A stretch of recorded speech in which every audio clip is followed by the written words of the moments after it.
welcome to a brand new episode of the Silmarillion Film Project. This is remarkably session 36 of season 5. Does that count right? That's right. That's right. I feel like this season has been going on as long as the global pandemic. Something like that. When did we start it? Season 5? Last April, March. Right. So, yes. Right. Yeah. But it isn't like season 5 caused the pandemic or anything. So, yeah. The pandemic predated season 5. It did. Did the pandemic slightly cause season 5? Right. Now that's more possible. That's more possible. Yeah. Man. This time is really it's stood still. It has, but you know what? I'm glad we had this to share with each other and with our wonderful everyone who joins us live most nights and all the wonderful listeners out there. I'm glad we've all had this to sustain us during these difficult times.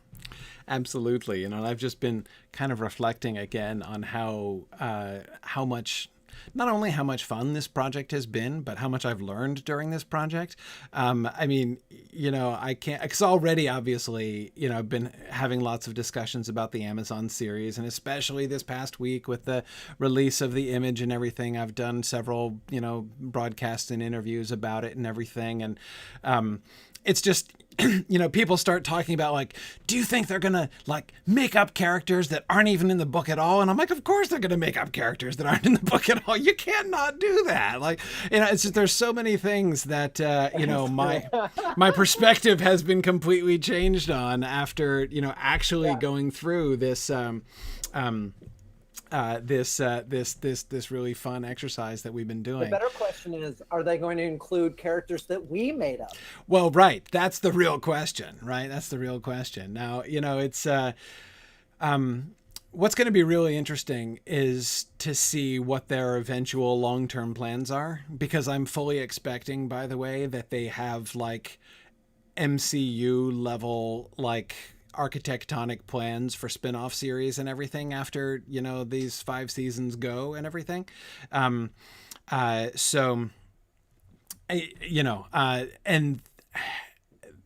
of course the biggest thing about that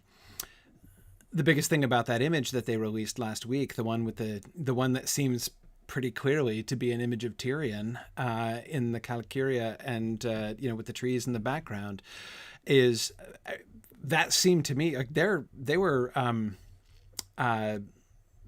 flexing in that image, right? I mean, I think that Amazon was clearly flexing and saying, hey, look, we're doing Silmarillion stuff. Cliff Broadway on theonering.net was pointing out that he had been expecting this because in all of the interviews they'd done with cast members and stuff, the Silmarillion was placed in the background of every single interview that they did. Like, you could see the Silmarillion prominently on the shelf behind the actors every single time.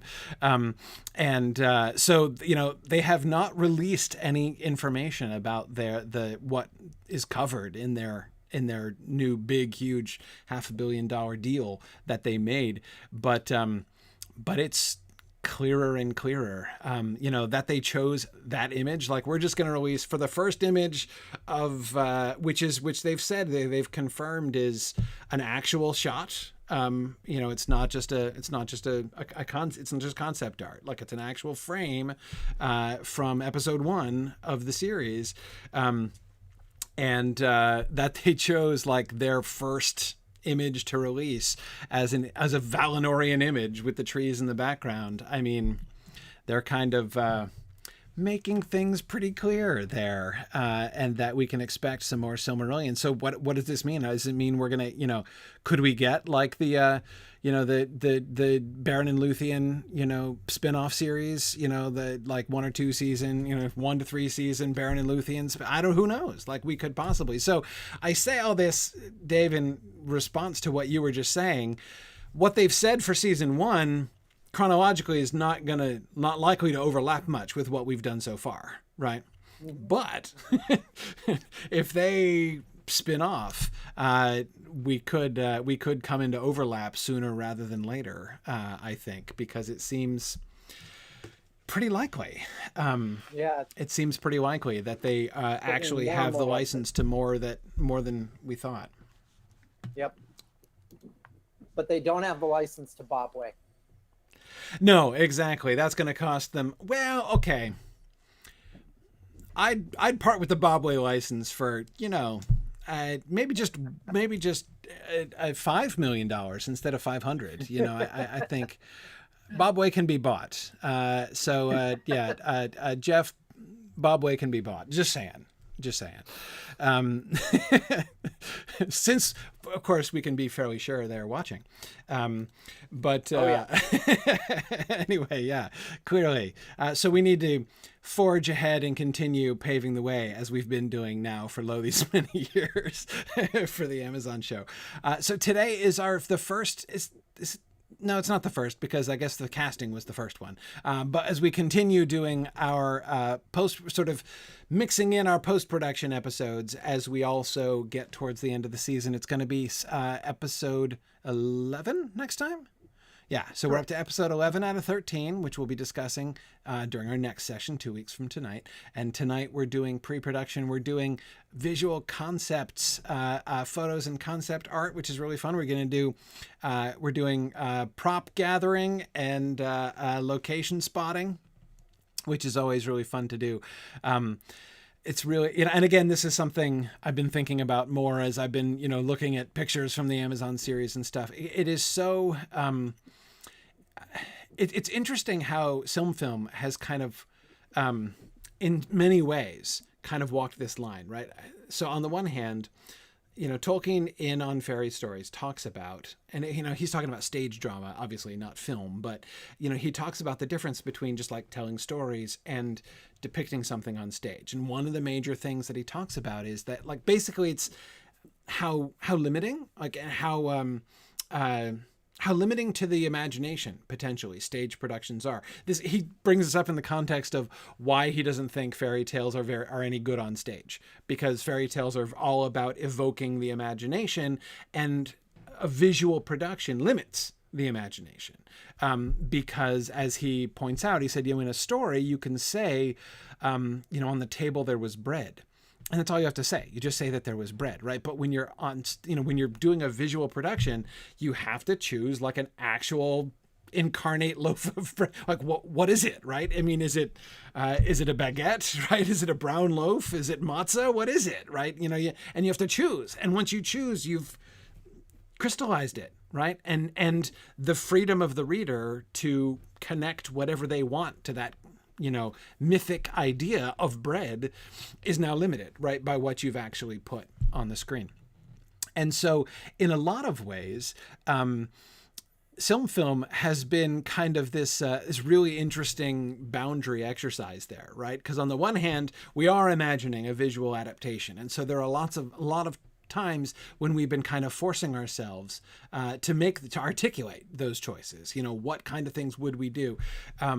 But at the same time, it's theoretical, right? We don't actually see it. And so a lot of it's still kind of, even after we've been discussing it, as we've been discussing season 5 for about 14 years, we still, even by this point, there are a lot of things that are still just kind of floating in our imaginations. And many of us who have been working on this may, kind of unbeknownst to ourselves, have quite different pictures, right, of what exactly those things look like. So these kinds of opportunities at the end of the season to go through and look at actual images, right, and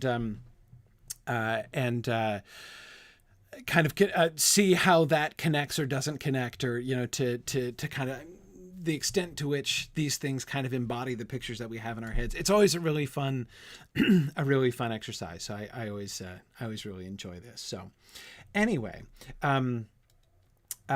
that's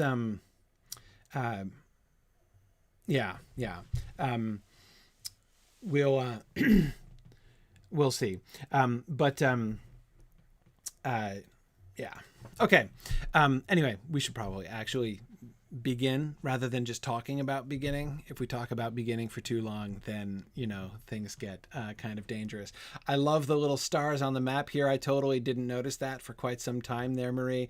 These are the settings we're going to be looking at later on, right? The Right. particular locations, because we already did this for a bunch of other places, but there are some specific spots that we wanted to kind of talk about. So we're looking at the Forest of Brethil, right, where we get a lot of the stuff with the people of Haleth. Nan Elmoth, of course, where a significant portion of the action takes place. Tarn Aeluin. So we're looking at basically kind of Lodros in general and Tarn Aeluin in particular. Right. I don't have any concept art for the town of Lodros at this point. Right. Or anything. So this is just the lake setting for now. Right. And then, of course, the confluence of the river Ascar and Galleon in order for the stockade battle, right, with Haleth. Yeah. Okay, so those are our 4 specific locations that we're going to be looking for that are important spots. Of course, other places like the interior of Nargothrond, we don't need to do location spotting for that so much, as that's obviously an interior sets that would be constructed. But these other spots are pretty important. So, and certainly, if anyone has ideas for fan art or concept art after looking through stuff tonight, please go ahead and submit it on the boards. Yeah, definitely. We are definitely open to depictions of the interior of Nargothrond. Yeah, definitely. That would be awesome.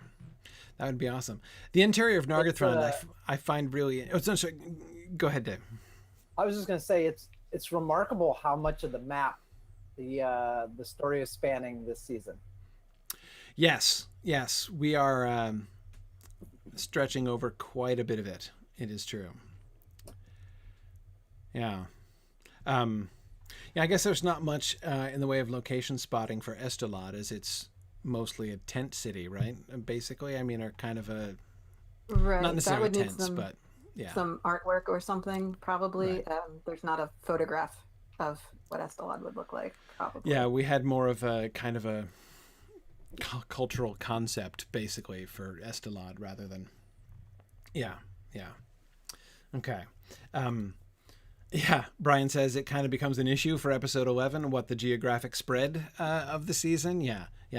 Well, it's okay, because we've learned from Game of Thrones that you can easily travel hundreds or even thousands of miles in a matter of hours. So it's not a really big concern, I think. Sorry. Okay. So don't mean to rub salt in anyone's wounds. Okay. But anyway, first, quick announcements that we have our regional moots coming up, our fully hybrid regional moots. Our very first regional moot of the year is New England moot, right up here in I was about to say my backyard, but I don't want people to take that literally. Not actually my physical backyard, but up here in New Hampshire, near where I live, in Durham, New Hampshire, specifically on September 25th, and then Middle Moot, which is going to be in Waterloo, Iowa on October 9th. And both of those are open for registration. You can register to attend in person, and I am still deeply dissatisfied with the phrase in person. So on-site versus online is okay, but it's like anytime you're using a phrase like that, it's just like, it just shows that you need a word. Like, we need a word for this. Our language doesn't have a really good pair of words. This is a pair of words that is an increasingly important concept in our society, right? To attend something digitally over the internet or to go physically to that location. And people use the word virtual, which is a terrible word to use. Like, it's not at all what the word virtual means. So, like, because you're not virtually attending, you're actually attending. You're just attending over the internet, right? Like, it's something I'm actually doing, which is attending. Like, this is not a virtual broadcast. It's just a broadcast, right? It just happens to be happening over the internet. We're not having a virtual conversation. We're having a real conversation, just using the internet as a medium. So virtual is a bad word. In person, like, is completely vague, right? Because of course, like, you're attending in person online too. Like, it's not, that doesn't convey the distinction that is trying to. So, the best pairing that I've heard is on-site and online. But even that, again, I'm not a fan, because on-site is, I guess we could eventually just make it a word like online is a word, right? One word, on-site, but that's clumsy. And unfortunate. I think we can do better. So anyway, I'm still searching for this new corporeal. See, I'm a fan of corporeal, but everyone started objecting, right? I tried using that and everyone was yelling at me. Like everyone kept claiming I was calling them zombies or something, which first of all doesn't make any sense because zombies are perfectly corporeal, right? So like in fact, that's one of the distinguishing features of zombies is that they're corporeal, right? So, but anyway, yeah, no, people were not like exactly getting offended, but like, it is 4 syllables. I mean, so that's a little unwieldy. It is. It's part of my own personal weakness is that I always find like the more syllables, syllables correlate with fun, in my world. So, like the more syllables, the more fun. But I know that that's not necessarily true of everyone. Anyway, yeah. So, embodied. See, yes, Nick, embodied versus disembodied. But see, again, disembodied is precisely what people were objecting to when I was like, it's not that they were objecting to corporeal. It was the people who were not attending corporeally who were objecting. And they're like, what, are you saying we're like disembodied? And I'm like, well, from Virginia, yes. It's like your attendance is a disembodied attendance. You are attending, but your body is not attending. So yes, that's exactly true. But anyway, a lot of people seem to object to that. I still don't see why. Like to me, it seems fine. Like I guess. It's fine to me. But anyway, people didn't like that, so I have no idea. Yeah, Stephen Cover says, tell him to grow up and deal with it. I know, like it's be at peace with like disembodied. It's kind of cool. Like, I mean, the ability to like disembody yourself and, and attend something remotely. I mean, that's like a magical power or something. Like it sounds like one, doesn't it? I mean, it isn't it. So yeah, I personally think it's pretty awesome, but, exactly, Nick. It's exactly like astral projection. You're basically Doctor Strange attending a moot is essentially what's happening. And where's the downside? Like, I don't see the problem. Maybe you know what? Maybe that was the problem. We were missing the word to describe the non-corporeal attendees. Maybe if we use corporeal and astral. An astral, right? Exactly. Astral attendance, right? Which of course, technically sounds like it means, from the stars, but, I guess that would be sidereal attendance technically, which is probably not in fact the case, but, if there's satellites involved, the satellites are in the direction of the stars. True. That's true. We know. That's true. They probably are actually coming from the direction of the stars. Yeah. Yeah. Or some of them perhaps. But anyway, exactly. David Michael Roberts on Twitch says it's like traveling in a dream, like in the Notion Club papers. Exactly. Yeah, no, I mean, this is the kind of thing that we're doing with our fully hybrid regional moots is the stuff of science fiction, man. Like, it's really cool. Yeah. So why not embrace it? Why not embrace it with our vocabulary? That's what I say. I'll keep trying to work on this. I'll keep trying to see if I can try to acculturate people to this language a little bit more. Corporeal and astral sounds like something you could probably get away with. Go ahead and try it in September and see where it goes. I'll see if I can sell it. We'll see what happens. But anyway, it's going to be fun. So we got, as I say, the registration's open for both, and the call for presentations is open for both of those. And yes, don't forget about our Signum Clubs program and our Signum Path program, professional development in communications, writing, and presentations, and emotional intelligence, and all of these awesome things that help you be way better at your job, no matter what your job is, and to really help improve your career. Signum Path is a wonderful resource for that. So that is signumuniversity.org/path. Whoa, that was not the right button I just hit. Okay, but that's where I wanted to go. Okay, so first we are going in to locations for season 5. And we just mentioned the 4 places that we're going to focus on, with also kind of thinking a little bit about Harad, Marie, right? So we think about the frame and some of the kind of visual concepts that we have in mind for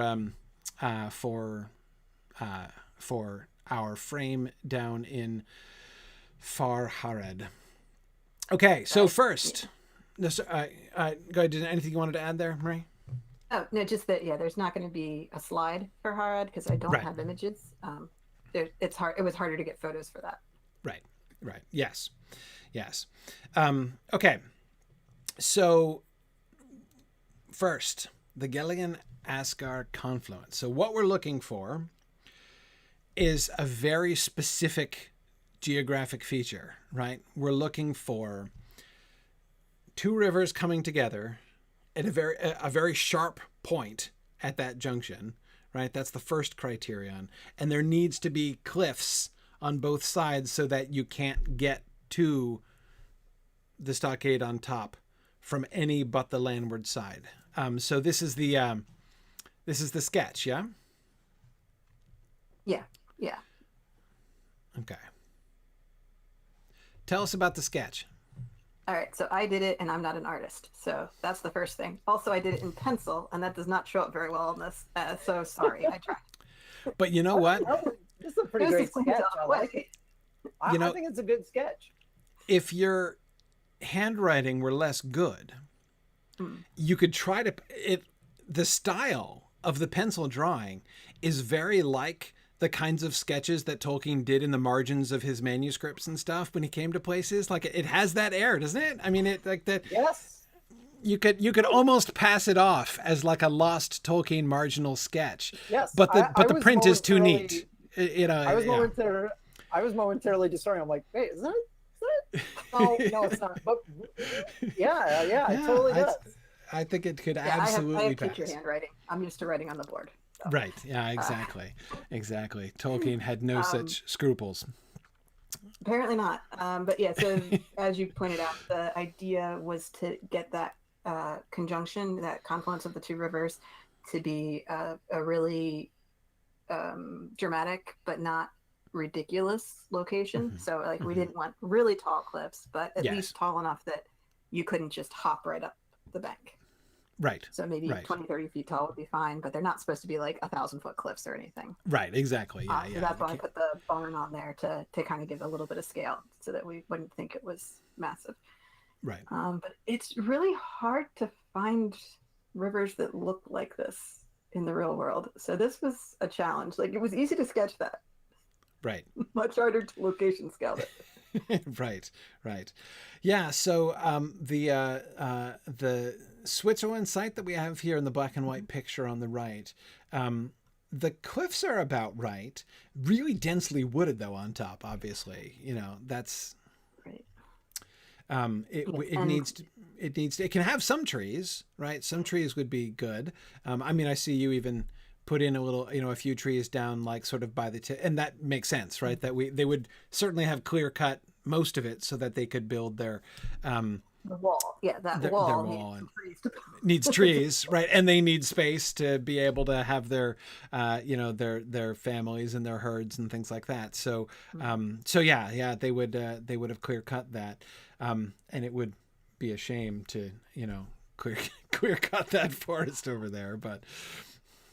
Right. We can digitally subtract things from photos, but obviously we're not going to actually clear cut any forests anywhere. Right. Exactly. The one in Montenegro down at the bottom is nice. It's the plain on top with the cliffs, and the river is really not, I mean, of course, the downside is the rivers are too small, right? I mean, the river's like, like 6 inches deep on the one side, it looks like. You could probably escape across the Ascar in that one, yeah. Yeah, I think so. It's certainly, and again, that's one of the other real challenges of this, right? That the rivers have to be significant enough that, there's a very significant chance of drowning if you try to escape. Not only swimming, but even by boat, it would be risky, right? So. But I do like the plateau. It's a little bit, we'd want to get rid of the trees around the bottom because of course that makes it easily climbable, right? Orcs could easily clamber up through the trees and reach the top of the cliffs that way. So we've got too many trees on top over here and too many trees at the bottom over there. But I do like that plain concept. That really does seem to convey a lot of what we're looking for there. And then we have a couple other suggestions here. I think of all of them, the one up here on the top right, the Lost Dog one, I think is my favorite. That seems to have almost all of the elements, right? It's a little deserty, right? But as far as rivers and fairly significant looking rivers, right? Good sized cliffs. Those look like kind of the perfect. It's a little hard to tell from this picture exactly how high those cliffs are, but it doesn't look that high. I was actually trying to find this location. I was trying to Google Earth this location, but I didn't quite succeed, I think. I'm sorry, I have the Google Earth image of it. Okay. Posted on the forums, but I didn't include it on the slide for you. Okay. No, that's okay. That's okay. So are you familiar with the Flaming Gorge Dam in Wyoming? I'm not. Okay, so they built a hydroelectric dam out there, and it is on the Green River. So behind the Green River, the canyon has filled up, and it's kind of more of a lake than a river. Right. And and that's in Utah, I believe. But then upstream, you're in Wyoming. So this is in the Wyoming part, so towards the top of the gorge. So into the gorge, it's like Grand Canyon-like cliffs right on a wide span of water. So it's very dramatic. And that's actually where the Kingfisher Island image is further south in that same gorge. Right. But this is further to the north, so it is pretty arid and the cliffs are less dramatic. Right. And you're looking south in this image, I believe. So it is kind of turned around, but because the place the photo is taken from is what has the title Lost Dog, and it's like it's not even a campground, it's a picnic site. Right. So you drive down some dirt road in the middle of nowhere, Wyoming, and you can take this photo. Right. Yeah. I mean, it looked almost like a trailhead or something, basically. Mm-hmm. Yeah. From what I was able to find on Google Earth. So no, I think the idea of a lonely peninsula like that really sort of stands out I agree, it should not be too dramatic. If it's too dramatic, it's just going to create the wrong sort of impression. And this isn't that kind of terrain anyway. I mean, it's mostly plains, right? In this area, plains and foothills, right? Right. I mean, this is southern Galleon, so right across the Galleon should be the plains of Estalot. Right. So. Right. Exactly. So so we're definitely not going to want to. And like the Iceland image, I mean, like Iceland scenery is never not cool, right? I mean, it's just I think it's certainly the coolest terrain I've ever seen and been to in my life, but I think it's actually a little too cool. Like, it's a little too dramatic. That I think that any of the it's sort of like we don't want a fjord here either, right? That's not the kind of thing that we're looking for. What I like about the Lost Dog image there is that it does, when you look at that from a distance, it does look like a kind of thing that, wandering people, again, assuming, so I'm kind of imagining the rest of the area more like green and grassy, right? Because this is more temperate and less arid than that part of Wyoming. But, you're kind of people who are living all around in this area, but you're looking for a place, you're hauled out and you're looking for a place that is going to be defensible, right? Where can we go? Where can we find a place of refuge? And so you see this, you don't want to have to build a whole fortress, right? Because you can't, it's going to be hard for you to like build an actual enclosure of everybody, right? So you see something like this and say, hey, look, we just need one wall, right? One wall to wall off the tip of this, and the rest of it will be inaccessible. but it's got to be something that is accessible to them, like they can easily get there and, you know, and get their families and their animals and everything inside there in a hurry, right? So again, that's one of the reasons why we don't want really steep and exaggerated terrain, right? It needs to be family and animal friendly, you know, enclosure that you can quickly go into, but yet something that's defensible and will keep the orcs off. So I really like that. I really like that. I think that works. I think that works pretty well. Just need to add some digital trees, and then it'll be okay. Green it up a bit for you. Green it up a bit. Add some trees. So that a huge wooden palisade doesn't look really questionable as it would here. On this, you'd obviously have to have imported those trees. Now on a river, you could import trees, right, from some distance off. So that's not impossible. But yeah, no, it would be a little bit better with some trees there, so that we could be clear about that. That would enable us not to have to, kind of explain it, right, or provide an explanation for it. Mm-hmm. Okay, cool. No, I think that works. And the palisade would just be, it would be primarily just vertical tree trunks with, planks inside for people to stand on, right? Right. So we did discuss a little bit about how that would work, and some people are saying about whether it would be straight or U-shaped or horseshoe. Like how would you put it? But as far as the construction, probably no planks, because with it being Neolithic, pre-Bronze Age kind of culture, they probably don't have a lot of axes. Right. So, actually, tools that can turn trees into planks is pretty limited. So probably just tree trunk.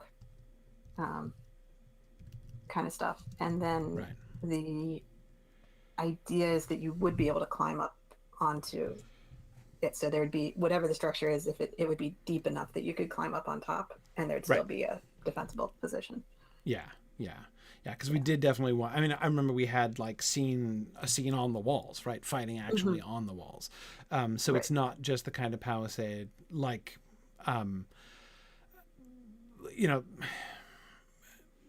which is merely it's not a tree trunk standing in the ground. Right. It's got depth to it. Yes. Yeah, exactly. Okay, no, that makes sense. Stephen Cover was suggesting that they could also have an earthen ramp up behind put the palisade and then pile earth up behind it, which would both strengthen the wall against pressure from outside and also enable you just to walk up from inside. That would be simple. Right. And so if they're digging a ditch out in front and putting earth behind it, so that there's a pretty significant mismatch in height between. Yeah. No, that's good. That works. Earth moving is okay. Cutting down trees is okay. Woodworking. And I agree. I said planks, but the planks would be hard because you do, as Nick was pointing out, you really need a saw to make planks, and they may have axes, but they're not going to have saws, very likely. So, okay. Not unless they bought it from a dwarf. Yeah. True. Which, in theory, could have happened, but okay, cool. I like it. All right, so our next site was the Forest of Brethil. So here we have the again, mostly like a sort of a feel and concept, right, of the Forest of Brethil. So I guess my first question when I'm thinking about this, like a birch forest or a beech forest or a mixed forest, like Acadia, Maine, where that's like the position on the slide for places I've been in on vacation recently. Murray is officially, that's the upper left-hand corner is the Olsen family vacation area of these slides. We just went to Acadia last summer. That was our RVing vacation during the pandemic. How to stay isolated with your family and yet go around a bit. So wilderness RVing during the pandemic was fun. And we went to Acadia. We went to Maine and went to Acadia, which is lovely. So I guess my question is how light do we want the Forest of Brethil to be? Because of course that's one of the things that you can see right away in the both the beech and the birch forests, is that it's a very sort of light and bright feel to it, right? And I kind of like that for, there's a lot of dark woods in the earth, right? Whether it's in Tarn Aeluin / Mirkwood, or whether it's in Nan Elmoth and stuff, we get a lot of, and even of course the Girdle of Melian makes Doriath itself at least spooky, if not physically dark. So having a nice piece of wood that is a little brighter, I think is kind of nice. Climate wise, I think that maybe we should save something like Acadia. Acadia is northern, right? It's Maine. So what I could imagine doing is using something like Acadia for like the forests around, like in Ladros, basically, for some kind of those woods up there, I would expect to be like that. You're not, again, Acadia is not exactly in the mountains either, but again, nowhere in Maine is exactly flat either. So it's all very hilly, and there are some mountains through there. There are. Dorthonion is pretty much pines. Yeah. So it's a little more mountainy than Maine even. And there's a pine forest in Maine, not Acadia maybe, but there are pine forests in Maine, of course. Right. The question here was what types of trees, because in Tolkien's world everything is on the type of tree. You do raise a good point about the lighting situation and what it tells us about the forest. I want the Forest of Brethil to be a good home for the people who live there. So I think light and bright is good. Light and bright, I think, is good. And the other thing about a mixed hardwood forest, like so many of our northern New England forests, is that they're also very dense, like hard to walk through often. Really dense underbrush, and you don't get any of the, like just looking at the beech forest picture from the Carpathians there, again, like look how far you can see. You can almost never see that far through the trees in New England mixed hardwood forests, say. So again, it's kind of closer forest. Mm-hmm. And I think especially for the kinds of scenes that we were talking about, the kinds of I think that it would be nice to have something kind of course, I'm also thinking ahead, right? I'm thinking about, because of course, when I think about the Forest of Brethil, we also have to prepare ourselves for the Turin story, a lot of which is going to take place in the Forest of Brethil, right? So we need to make sure, so looking ahead to what we're going to want for Brethil, we're going to want to be thinking about the Haladin under Brondir, right? Eventually down the road with Turin coming in, we're going to want to think about even the time with Turin among the outlaws, right? Right after he leaves Doriath. So all of that stuff is going to be happening in the greater Brethil region here. So we need to be kind of picturing all of that stuff as well. And I have to admit, I kind of like the idea of a light, bright, cheerful looking forest. There's a kind of irony to that with Turin, which kind of appeals to me, right? Especially thinking of the role that Brethil plays for Turin, especially at the end, right? His period of settling down into apparent happiness with his new wife, right? And that brief period of what looks like it is and he believes it is going to be, right? A bright, happy, cheerful retirement. So I it works for me. I like that. I'm not sure between the birch and the beech. Right. So again, back to the names of trees. Brethil is supposed to mean birch, in that's how it's translated in the Silmarillion. But when Tolkien gave the translations of Fimbrethil, the Entwife, he listed it alternately as slender birch or slender beech.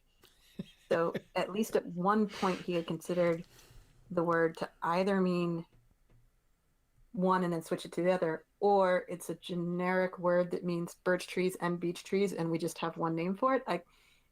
I'm not sure which way he was thinking there. Right. The Neldoreth is, of course, a beech forest, and that's right across from Brethil. But I believe the name Neldoreth is focused on that one tree that has the really large tree that Luthien gets imprisoned in, Hirelorn or whatever. Like, I think the whole forest is named after that particular tree, more so than that Neldoreth means beeches. Right. Yeah, so, no, I think so. That makes sense to me. Probably justify either choice with the etymology. Right. Probably. I think birches is where I would lean. Yeah, as you said, you can certainly, of the two of them, that's the easier one to justify etymologically. And I think it certainly is good for a light, bright forest. Yeah. As Julie Dick says, look at the bright, happy forest. Nothing bad could possibly happen here. Yeah, exactly. I think that's great for Brethil, especially considering all the tragedies that occur there. So, yeah, I think that's good.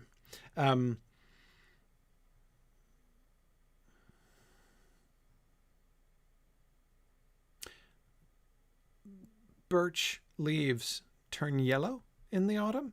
Yes. Right? I'm sorry. I don't think I included a fall photo here, but yes, yeah. Yellow. I'm pretty sure. I'm pretty sure they're both yellow. Right.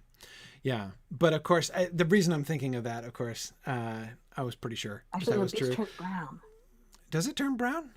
Eventually. Does it turn yellow first? Maybe it's yellow first, then brown. I think it's yellow first. Yeah. Okay. I think it's yellow first. But anyway, I like it because, it's kind of, a little like quasi Malornish effect with the silver birch and the yellow leaves. It's not the full Malorn effect, obviously, but I was thinking same thing.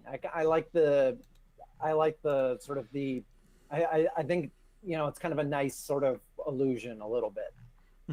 Little kind of foretaste, in a sense, of the greater glory that is to come later. So yeah, I like that. And it's close to Doria, so like sort of a connection to an elven wood isn't inappropriate. Yeah. And yeah, there's I think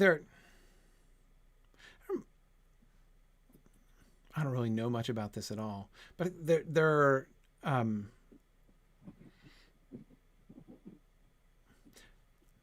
are there many birch forests in America? There are more of them in Europe, aren't there? So I mean, they're in Europe and America, and there's different types of birch trees. You see birches more in the northern states, like New England, than you would in the southern areas, because as you get further south, they're susceptible to pests. Right. So they generally have to be treated a bit to survive. In other places, it would be a hardier version or something. So yeah, birch trees are not super common in the southeastern U.S., but definitely in New England and in the Mid-Atlantic as well. Yeah, but up here, I see birch trees. I've got some birch trees in my backyard, but they're rarely just like a forest of birch trees. Yes. Like, so sorry, I understand your question now. I was like, have you not seen a birch tree? No, I've seen them. Yeah, but like never like that. Like never just like birch trees as far as the eye can see. Yes. Basically. So correct. So how there's the mixed hardwood forest in Maine. That's more typical. Yeah, that's exactly. You have that. In Europe, you get the whole forest of birches. Yes. Yeah. That's it something. It has to do with old growth forest versus younger forest type of thing. Right. Makes sense. But no, that's so good. You're completely right. Sorry. Okay, good. Birch Yeah. trees are not healing bark. Right. Yeah. No, we have them. We have them here. But again, I've got like 3 out of the 500 trees in the woods behind my house there. Yeah. Yeah. Okay. Yeah, and the ones in New England tend to be the white bark. Yeah. And Yeah. so the silver birch obviously is a little silverier. Right. Right. Yeah. Cool. No, I like this concept for Brethil. I think that's, and again, judging by the name, that seems to be the kind of thing that Tolkien had in mind with the Forest of Brethil. So, and it's interesting too. I mean, even just the way in which it is. I mean, the Forest of Brethil is from the beginning. I mean, just going back to the map for a second, the way in which it's like a forest suburb of Doriath, right? I mean, it's right next to Doriath.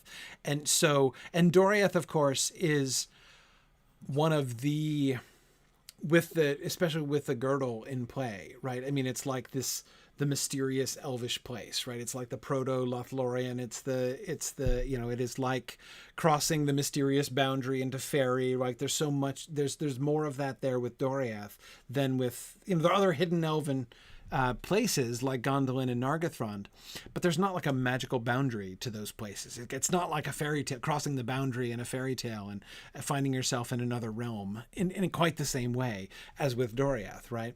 And so to have the Forest of Brethil it has a kind of a special, I've always felt that it has a kind of a special kind of mythic place in that way, because it's adjacent to that. It's like right next door to the most magical, mysterious, and even terrifying elvish forest, in all of Middle-earth.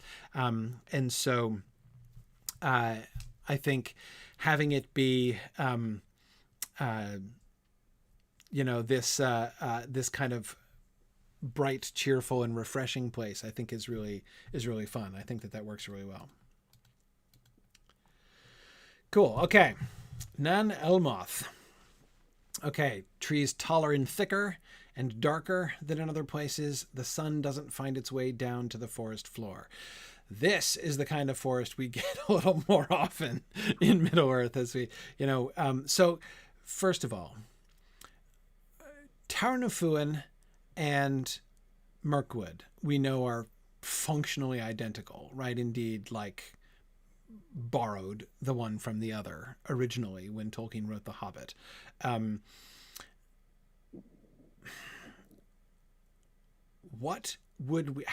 This seems to me the first thing to kind of try to identify here, right? Is like, what's the difference in feel between Nan Elmoth and a place like Mirkwood?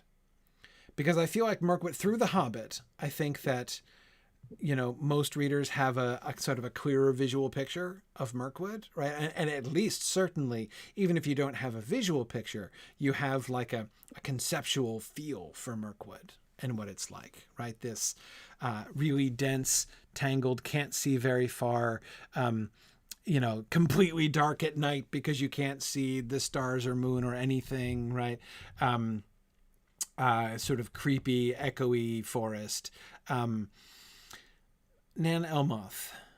What makes Nan Elmoth different? What makes it... so I think the trees being huge would be one thing that seems to me to really fit with Nan Elmoth. This sense of antiquity, right? The sense of like you are entering like the ancient world, and it seems strange to talk about the ancient world in this stage when the first age of the sun has only just begun, right? Isn't everything kind of ancient already?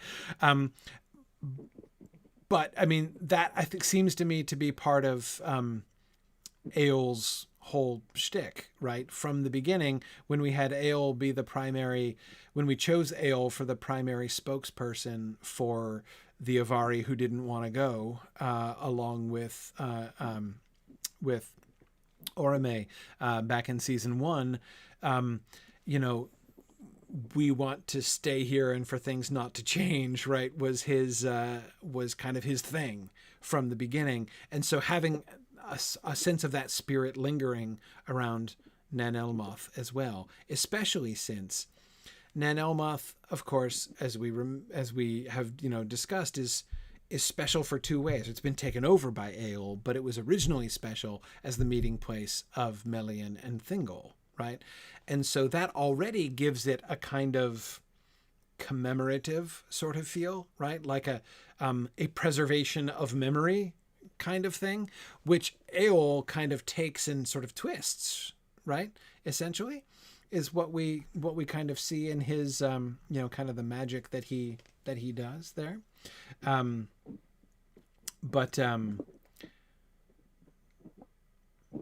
Yeah. Right. That makes it primordial in a way that other places aren't. Right. In this place where the world is so new and young. Right. Exactly. Because there's something almost artificially primordial, if you see what I mean, right? Not just primordial in the sense that it happens to be something that's preserved from the most ancient times, but like something that is like going to remain just the same as in the very ancient times, darn it, right? Which is kind of gives it a different atmosphere, if you see what I mean. Yes, that very elven, desperate sense of preservation. Like, we will preserve this. Exactly. And from my dead fingers.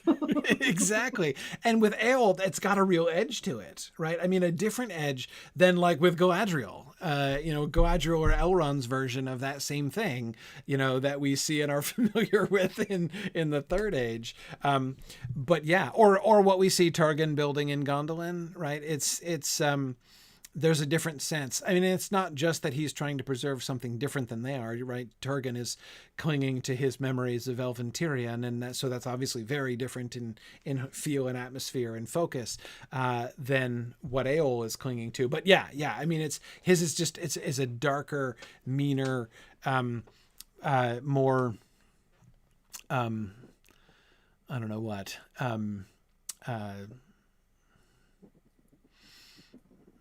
I don't know. It's just got that. It's got that that cutting edge to it. So, if I can't have it, no one can. Yes. Not just I'm going to preserve this forever and ever, but the very possessive side of it as well. Right. Exactly. Also with the edge of, and if you try to, it's not just if you try to mess with this, I'll come after you. But if you even try to like look at this, I'm gonna like it is mine to such an extent that I don't even you can't even see it, much less mess with it. Like forget about messing with it, you can't even see it. So I really like the Norway pine forest image. There's a lot to like there with the sort of I mean, it's a really cool image with the dark and the mist and it looks really spooky. My one problem with something like this for Nan Elmoth is it's a little too open. Like you can see too far, right? It doesn't have that. It needs to have a kind of closed in effect, I think, which an old pine forest like that tends not to have because you've got these really straight, boles of the trees and you can see between them usually a fair distance. And the undergrowth is usually not very thick either in forests like that often. No, it's not thick, but the pine needles do mute sound. Yes, so that's true. It has a very unique quality that right. The forest is hushed just by nature of being this kind of forest. So, I mean, there would be a interesting twist to it, but I agree if what you want is closed in so you can't see where you're going, then we would need something a little more tangled. I think a little more tangled. I don't know. I like the idea, like the you make a good point, Maria, about the sort of the way the sound gets sort of muted there. That would seem to be very appropriate for Eol, with like the silent servants and that sort of thing. It's like I feel like the dark tangled forest you can't see through gets done over and over again. Right. So it could be cool to do something a little different where maybe you got a little bit of visibility in front of you, but you don't know what sort of is around the next corner behind the tree, and also you can't hear anything, or maybe you can hear too easily. You can hear like the pin drop or something. I don't know. But I could see how it would be a different kind of level of creepiness if you could see through, but all you could see was like a mist like this. Like, so, you know, from the outside, you see the trees and you can see, and so it's almost not exactly, you don't want to be inviting, but it's like you could see and you can almost think you can, you know, it might be a little bit tempting to kind of go in and see like, well, you know, I wonder what's in there. It doesn't have to look forbidding or like, it doesn't have to look like a fence, right? It doesn't have to look like something you'd need a machete to get through. If the effect were basically, if it were physically quite easy to walk into the forest, then all of the inhibitions to walking in would be immaterial, right? Would just be like the feeling of the place. And so if we just wanted to convey spooky, that might be a really interesting way to do it, actually, because certainly that kind of a forest, I mean, again, that's a really spooky picture, right? I mean, when you're just kind of seeing, just nothing but these really tall trees through the mist. And of course the whole, the way that you get all those like layers of, you know, dead broken branches sticking off all the way down pines also gives it this kind of creepy skeletal look as well. So I don't know, it kind of talking me into it, Dave. I think it's the kind of place where if something was coming for you, you'd see it, but you wouldn't. All you would see is this the shadow through the mist. Right. And exactly. You just watching it coming towards you and just being like, what is that? Right. It would be a great place for like, you know, moving airs and swirling mists and shadows in the mists and creepy and uncertain sounds that you're not sure that you heard and shapes that you're not sure that you actually saw, and not knowing. And of course, once you passed into it, as Stephen was saying, you know, being able to kind of confuse directions would also be really cool. I mean, once if you had a whole forest like that, especially on relatively flat ground, you know, once you get a little ways into it, it's going to look exactly the same in every direction, right? And so that that can create an even more interesting, perhaps, kind of forbidding effect, and getting lost in mazes, right, and led astray, and eventually entrapped. Nick says the height of those trees is indeed very intimidating. I like that. Stephen says the mist makes me think you could walk in one straight direction and end up walking out exactly back along the route you used to enter. Yes, depending on what Ale wanted to do with you, right? You could end up, you know, walking straight back out and find yourself, you know, so that you've just been repelled, essentially. Or, you know, you could be led into a snare of some kind. I like that. Okay. All right. You've talked me into it, and it's different. I mean, it is, and that Nan Elmoth should look and feel different from other forests is a really good reason to not have the whole like dense tangle and wall of trees and brush that, I mean, again, remember the gateway to Mirkwood, right? That Bilbo and the dwarves go through. It's like this solid wall with this arched gate in the middle of it, right? And so not having that kind of, as you say, Dave, there are a couple forests that might be like that, where you're trying to get in, but you have to like look for a spot that you can get between the trees and get in at all. That's a kind of thing that gets done in Middle-earth quite a bit, but this is a different kind of creepy. And I think, yeah, go ahead. Yeah. If you like that, we can go with it. Alana did mention, though, that there's temperate rainforests, which would still have the tall trees, but also have a lot more fern on the ground. So you could still have some of the like tangled vines and moss and fern underbrush with tall trees in a combination. And misty would be normal in a temperate rainforest. Right, it would. Yeah. If you like this but aren't quite sure you want to go that way. because I agree we don't want to do Mirkwood and Tarn Aeluin and this and Nendungortheb all exactly the same. All exactly the same. Like, yeah. What is every single creepy forest the same exact place in your world? Right. Exactly. Right. Since our budget is unlimited, we can have lots of different kinds of forest for all of these different kinds of things.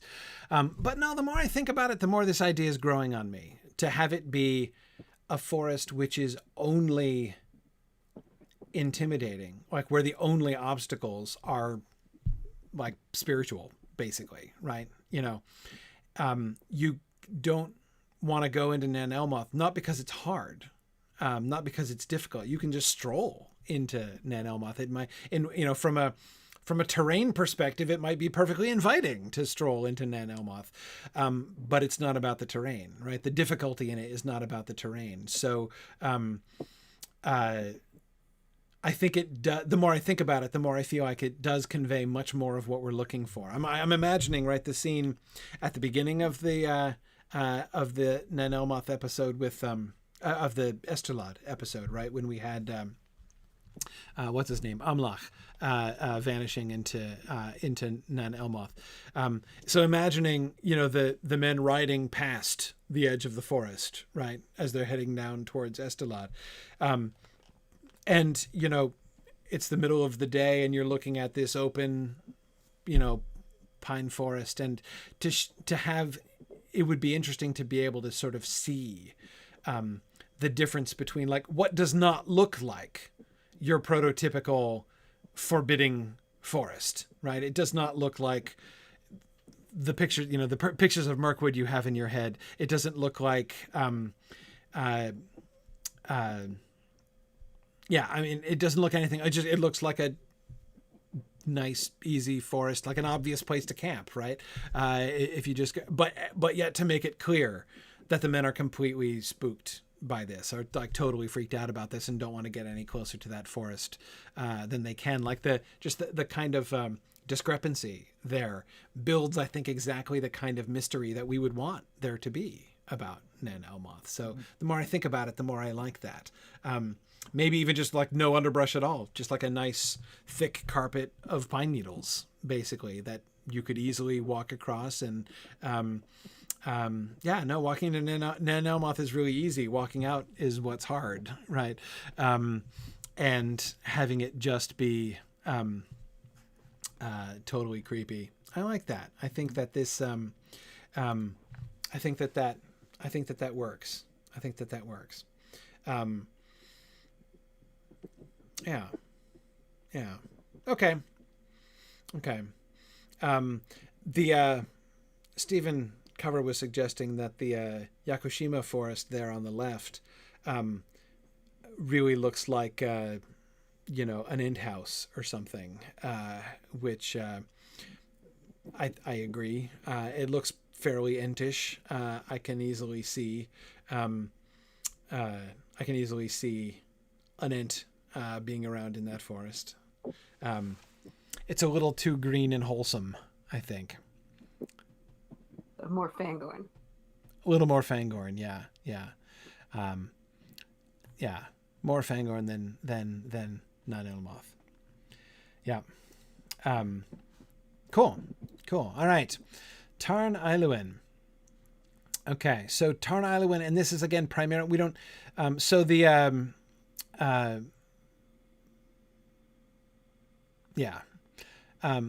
the primary action around Tarn Aeluin is going to be with its role in the Turin story later on is really kind of where it. No, I'm thinking of the other thing. Sorry. Yeah. That's another body of water. That's a different body of water. Yes. Is where Barahir's going to hang out with his. Where Barahir's going to hang out. Yes, exactly. And yes, in this season, it's the meeting place, the tryst for Aegnar and Androth. Right.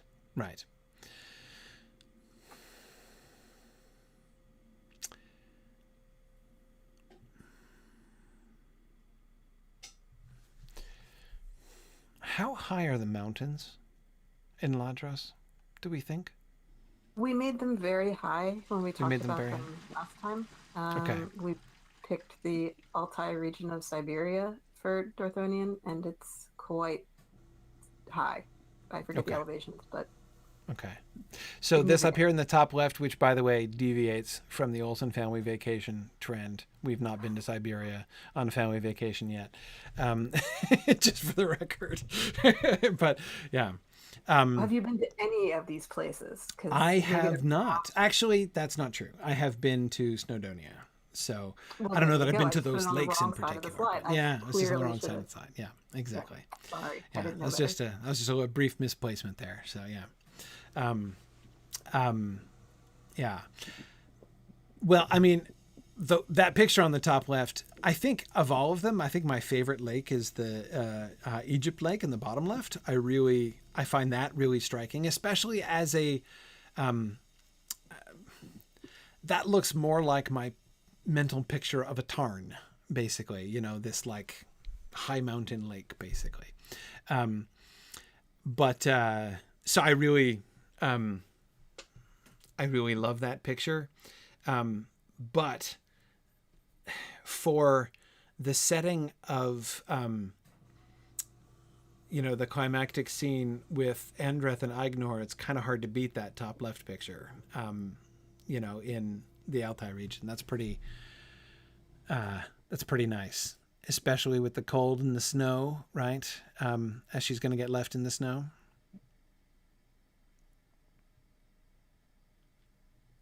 Right. The idea is that in her story, we're going to see the changing of the seasons, because her romance with Aignor is over the course of the whole year. So we're going to end it in winter and snow, because of course we are.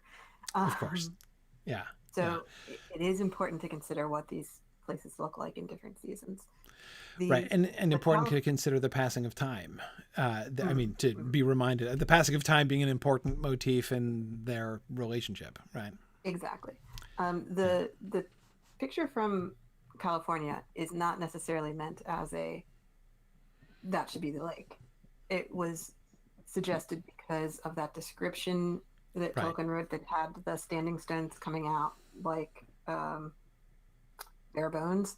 So the request was, could we think of a way to do like ribs of the earth coming up around the lake in some way? And the answer is probably not in real life, but sure, we'll draw it in. Right, exactly. I think some CG bare bones of ancient earth like standing stones is probably what we need to do there. Yeah, but that was just a reminder that we could be adding some details to these pictures to make them as dramatic as you'd like. Yeah. The thing with the Siberia picture, yes, there's going to be snow in the wintertime, but it's not necessarily going to be a dramatic season change in that those are evergreen trees. There's still going to be evergreen trees in the winter. So with Egypt Lake, the reason you're seeing all those yellow trees is those are larches, which are, technically they're needles, like a pine tree, but they turn yellow in the fall. They're deciduous needle trees. I don't know. I forget. I'm not doing very good with memory right now as to what that's called. When I'm more awake, I know trees a little better, I guess. But the point is, it's yellow in the fall. Right. I'm trying to decide. We give us the changing seasons, and this is in Alberta, so they do have snow there as well. Right. This is the Canadian Rockies here. Yeah, exactly. I wonder if the Canadian Rockies. Again, it's a wonderful image, but I'm wondering if it's almost too much mountain.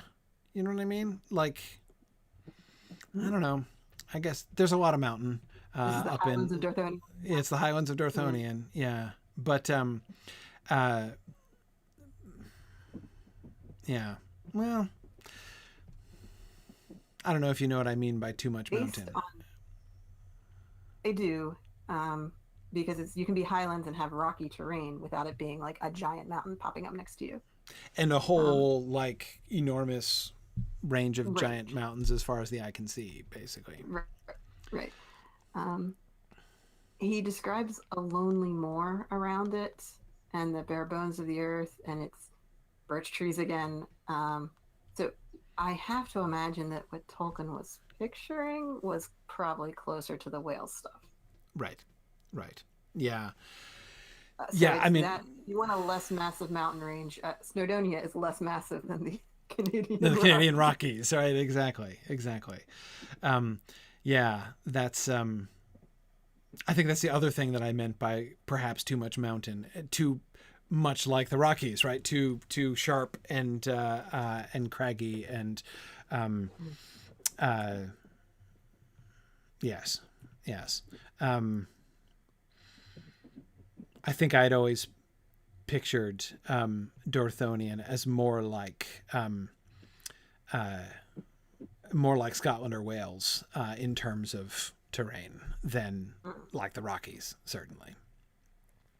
I mean, it's hard to avoid the fact that Wales we know to be closer to Tolkien's own, well, not just to his imagination, to his experience, right? I mean, that's, he was not a very widely traveled person. Tolkien wasn't. So, He'd been to Switzerland, though. He'd been to Switzerland. That's exactly. That was like his big mountain trip, right? And that's where the Misty Mountains scenes come from, of course, especially in The Hobbit. Absolutely. Sure, yeah, so he had enough experience to know what he was talking about when he described the trip over the Misty Mountains. But yeah, certainly I think when he's envisioning landscape, I think something like Snowdonia is probably, with more deciduous trees, probably more appropriate. Yeah.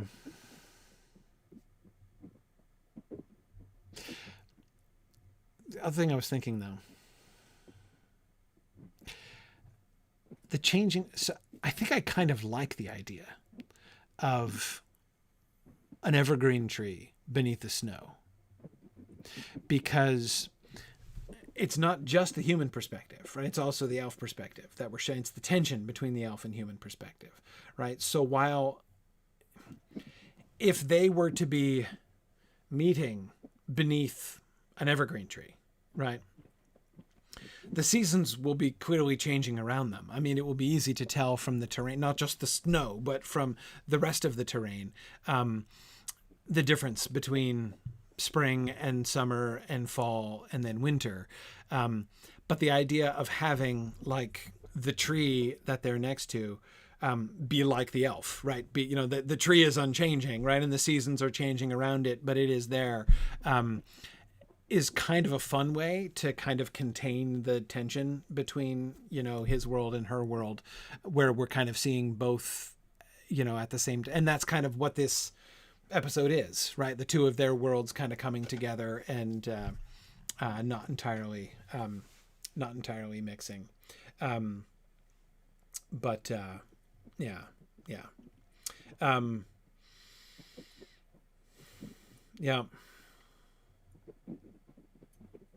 So I'm tempted by Siberia, but it's hard to say no to Snowdonia. I mean, that picture at the bottom, I mean, look at the ribs of the earth right there.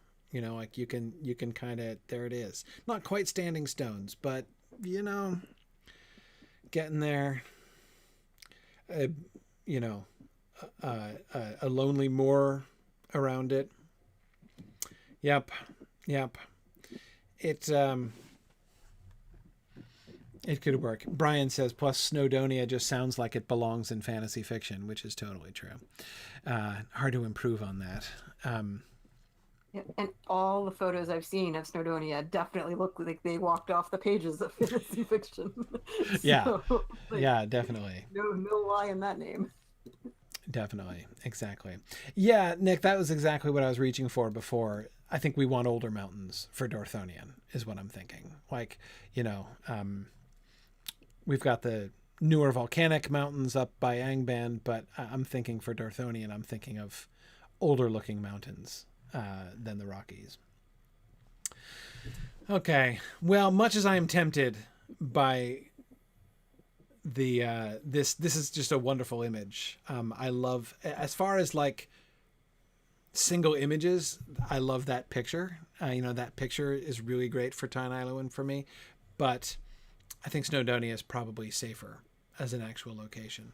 It probably works better as a location. Okay. Now, Harad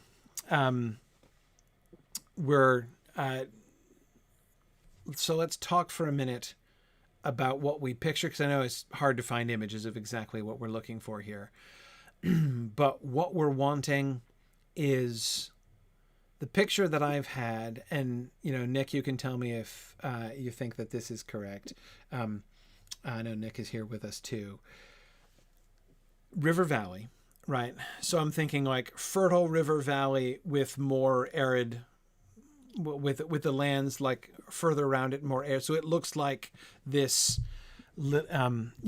almost Egyptian, right? In the sense of like the fertile channel around the river, and then drier lands around it on either side, to give the sense of that this place is like a kind of oasis, right? This is the the obvious kind of civilization center of this whole area, the kind of place that you can easily imagine. You can see why people would have settled down and constructed a city here, at the very, very earliest stages of civilization. That's definitely the area that I'm thinking.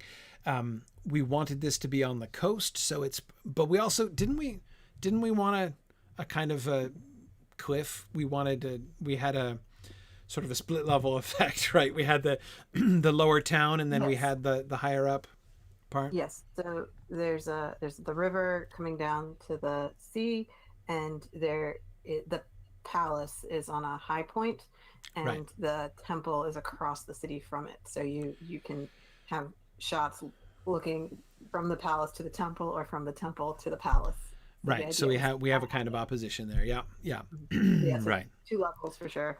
And walls and such. Right. Yeah. Really, really old walls. Yes. The idea is that this place has been constantly inhabited for over 3,000 years. That's right. And that's right. There are real life places in the Mediterranean like that. Yes. Like Cadiz in Spain is about that age. And I forget, there's also a city on, I believe, the north coast of Africa that's similarly ancient. It's that's not Carthage, but is from that time frame. Right. Forget what it's called. So like there are real life places that have been continuously inhabited for a really, really long time, and on the coast like that, and so we could model it off of some of those. But the problem is they're still inhabited, so they're all now modern cities. Right. So photographing them is a little right. We'd have to do some heavy CGI effects to use that kind of thing. The ancient version, yeah. Right. Right. And so on the images that we have here are ideas for specific kind of features to kind of capture what we're looking for some of the interior things. So we've got the kind of Assyrian bas-relief, right, that like we have over there on the right-hand side. So you're imagining this is like the kind of style of the kind of the carvings that are still visible on the walls of the temple. Right. So we were talking a little bit before about artwork and what to include or not include, and I'm not sure exactly what the religion of these people was when they were Sauron worshippers. Right. But it was thought if the mouth of Sauron is kind of a nod to Tarn Aeluin in the frame this season, then it would be nice if there was some imagery in the temple associated with lions or tigers to be a nod to Tevildo. Right. Like it wouldn't be a direct correlation thing, but just enough to be there, and it would be something you could innocently have. Like it doesn't mean like we are the evil cult just because you have a lion on. Like lions are on everything. Sure. Why wouldn't you put lions in your art, right? Like, who doesn't like lions? Right. Yeah, exactly. No, I like that. The idea, like the sort of the memory of like the sort of, Sauronic pantheon, right? With, as you say, with Thorin, the priestly tradition. I mean, we can even have the like the regalia, right? The garb of the mouth of Sauron could be reminiscent of Thorin Gwethel's cloak and that kind of thing. Exactly. Something that would tie in visually without explicitly stating it, Right. because we're not going to go around and be like, see, this means that this is associated with. Right. But in the art seemed a good place for it. Whether or not people like this particular style of art is something can be discussed, but I wanted an example of what would it look like to have lions on the temple. So like that, if you were a Syrian, like that, it looks like that. If you were a Syrian, right? And I, stylistically, I don't dislike the Assyrian style for some things like that. I mean, I think that I think that it could work. I mean, it's not. Well, I don't know. I mean, I think. I guess I was sort of imagining something vaguely Phoenician, right? Since we're talking about a seacoast, I guess something sort of vaguely Carthaginian, essentially in style. Okay. I don't know, but I think it works. I think it works, and yeah. So we get cats, we get wolves, right? It's all good. Who doesn't like cats and wolves and maybe bats, right? It doesn't have to look creepy. We can't have giant spiders because that's too scary. That's too bats creepy. all over the roof totally doesn't look creepy, no matter what you do. Not at all. Not at all. Perfectly benevolent bats and wolves. Yeah. Exactly. Yeah. No, I think that's good. I've never seen an anti-elephant gate like that, but that's actually a really good idea. You will have to ask Nick where he got that image from. That's but I can see that. Like, you want to, like, how do you keep elephants from ramming your gates? That's a method. That's a method. Interesting. So like the city gates essentially could look something like this. Mm-hmm. That's cool. That's cool. And it's okay to have something like that. That's not going to be too imposing. Because I know we're trying to make it look like the happy, friendly city. Happy, friendly city. But again, it's a happy, friendly city that survived for thousands of years. So, I mean, it will have seen... Exactly. The gates can be standing open, but it would have seen plenty of war. You do have to get the impression... Like, we don't want it to be like the happy, innocent, untouched city that could get ravaged at any second, right? Like, there needs to be the sense of, like, this is, the remnant of an ancient power, maybe this used to be the center of a small little empire of its own, like at some point in its history, it probably was, like that, seems to me to fit with the kind of historical flavor of this city as we're imagining it. Like, yes, it is happy and friendly now in its culture and its practices and its atmosphere and its, the peace with which it, in which it lives. And, but yeah, it definitely doesn't have to look like, I mean, it certainly would have seen war in the past. So yeah. Yeah. And exactly, Nick, the societies that now sell them elephants might once have used them on them. Certainly so. Certainly so. Interesting. Brian says China is one of the few places in the world where bats are regularly depicted as benevolent. So there we go. Maybe we need to look to Chinese art for examples of non-creepy bats. See what we can come up with for the non-creepy bat concept. So yeah, but cool. All right, so we've got some sets now too. So we're thinking about this is the stockade hall within the Halethine stockade, right? Yeah, I think I was kind of vaguely picturing something kind of Norse, basically. I was thinking of like Icelandic long halls and things that I saw during our Iceland trip. Something a little bit more like the bottom right sketch. Than the Native American longhouses, mostly because, well, it could work, but I feel like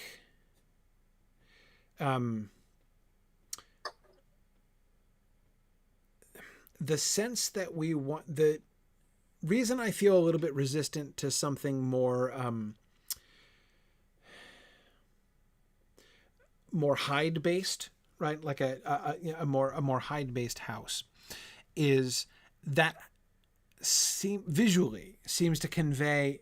I'm not saying that hide houses like that are necessarily temporary things. They could stand for a really long time, but it looks and feels more temporary, if you see what I mean.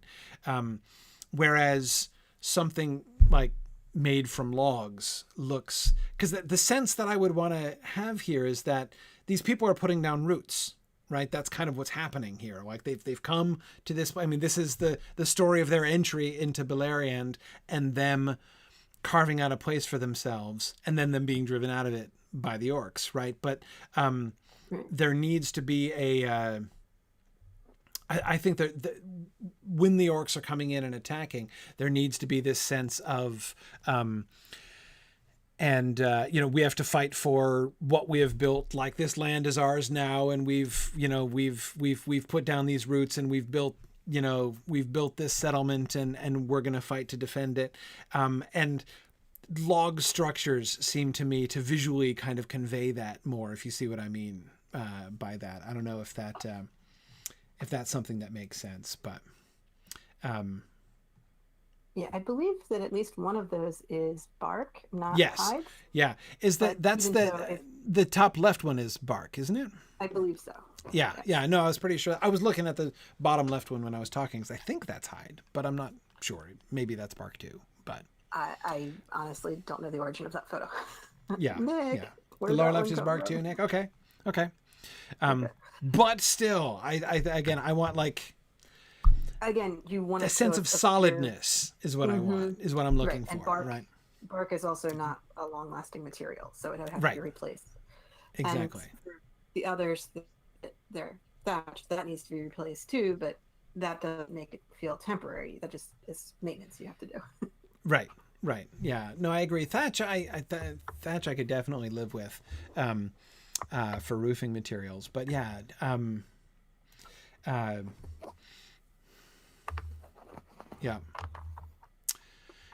I do know that there can be things like Mongolian yurts, which are essentially solid long-term structures, though they incorporate hides and things. I know that that's true. I'm just talking about, as I say, the visual effect of it. Right. Something really solid and, just that it just screams out, this is built to last and we're here to stay, is kind of what I'm thinking about it. Nick says we may end up overdoing yurts. It's true. We already have yurts, right?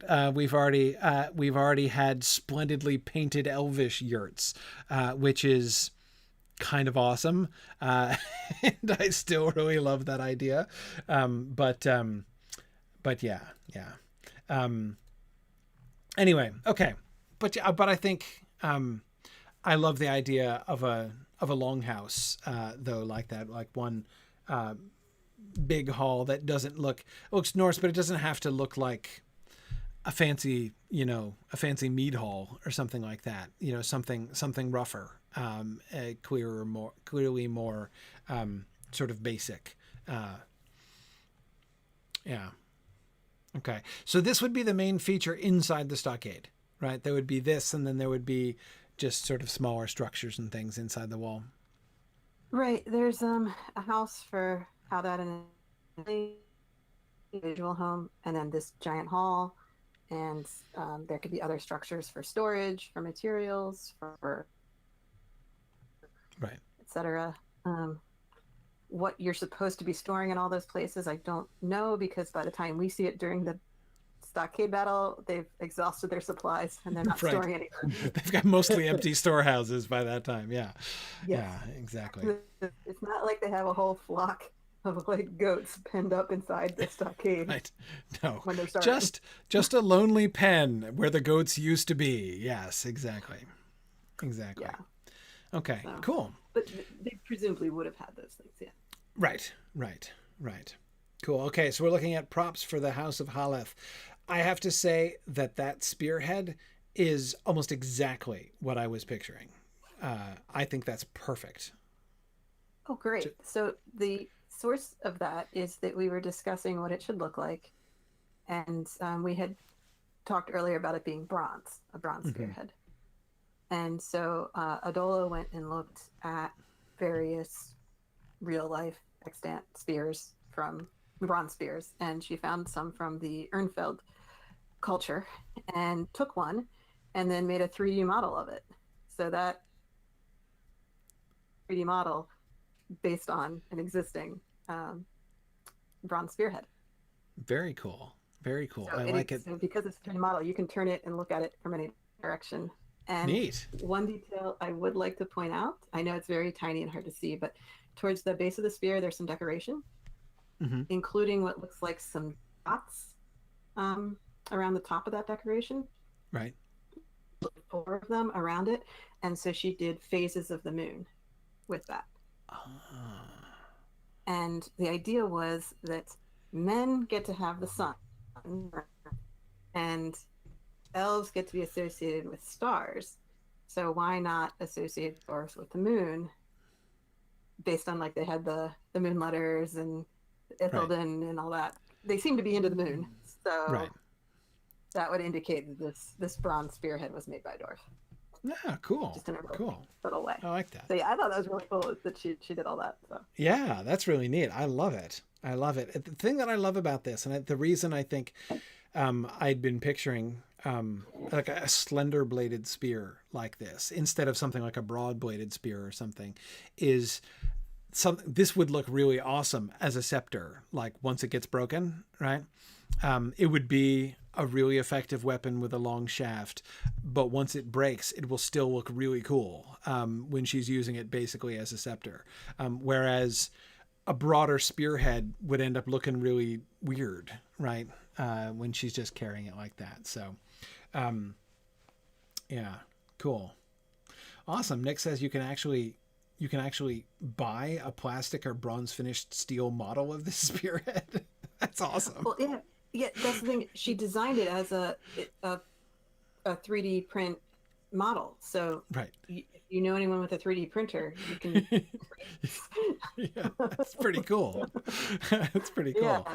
Yeah. So I thought it was pretty neat. Yeah. That is pretty neat. Yeah. That's awesome. Yeah. So no, that's perfect. You need the spear. Exactly. Right. We'll have to. Talk to Adola.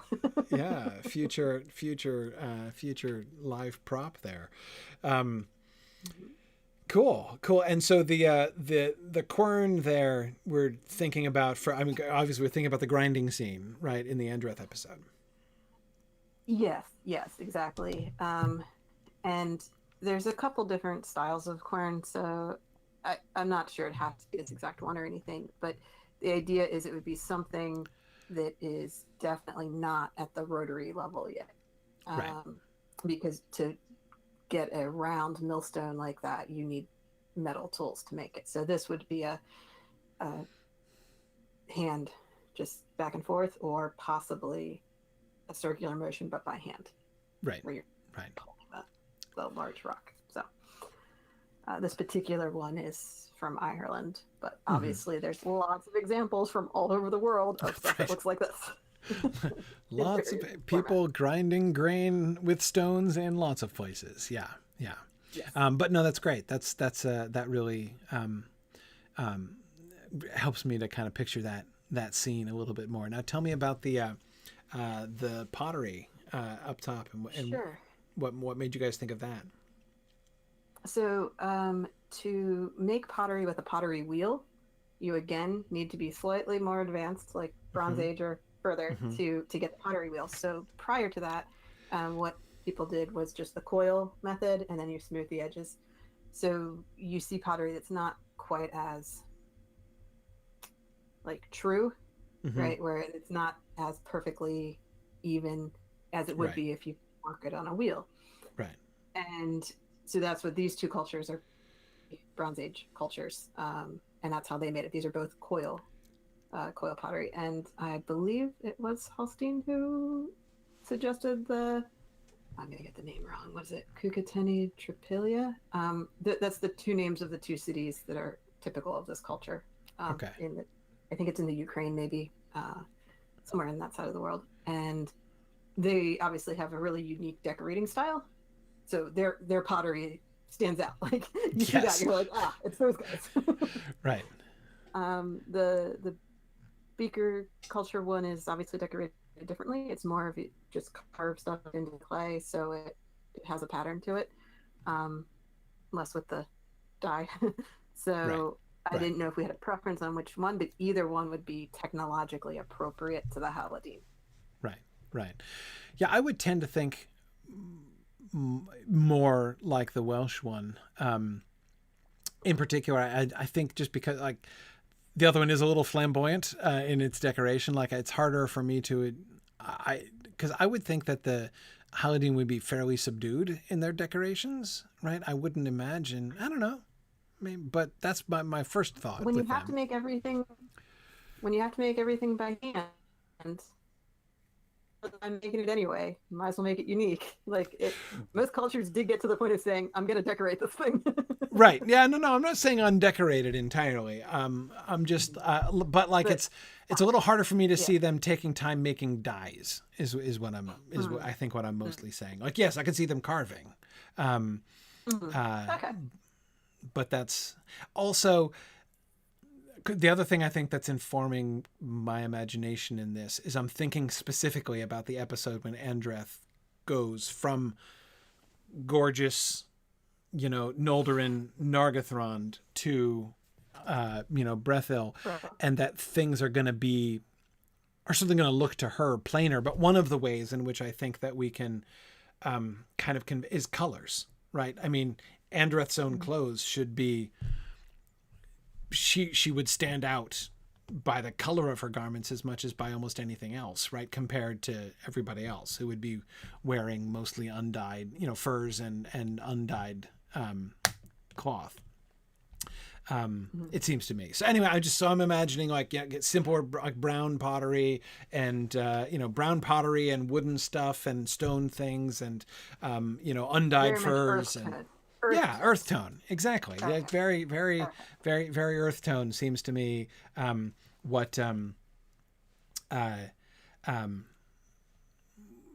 as far as colors go, that seems that would be one really simple way to make Andreth, to make it just like perfect, even for people who aren't paying close attention to textiles and things like that. The color would be unmissable, right? If she's got, especially with her, like when she gets her stole and everything, I mean that's going to be an obvious difference. But even before she's wearing the stole, for her to be, for her to have just her regular garments be dyed garments would be a great way to make her look outlandish before anything else even happens.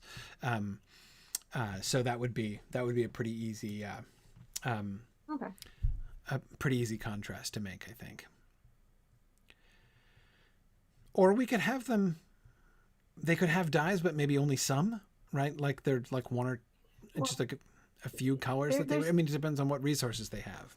You can stick to more earth tones with dyes too, right? You can dye things in browns and greens and yellows and all. And it depends what you're using, but I think it would be quite natural to have it not be as bright if. Right. Yeah.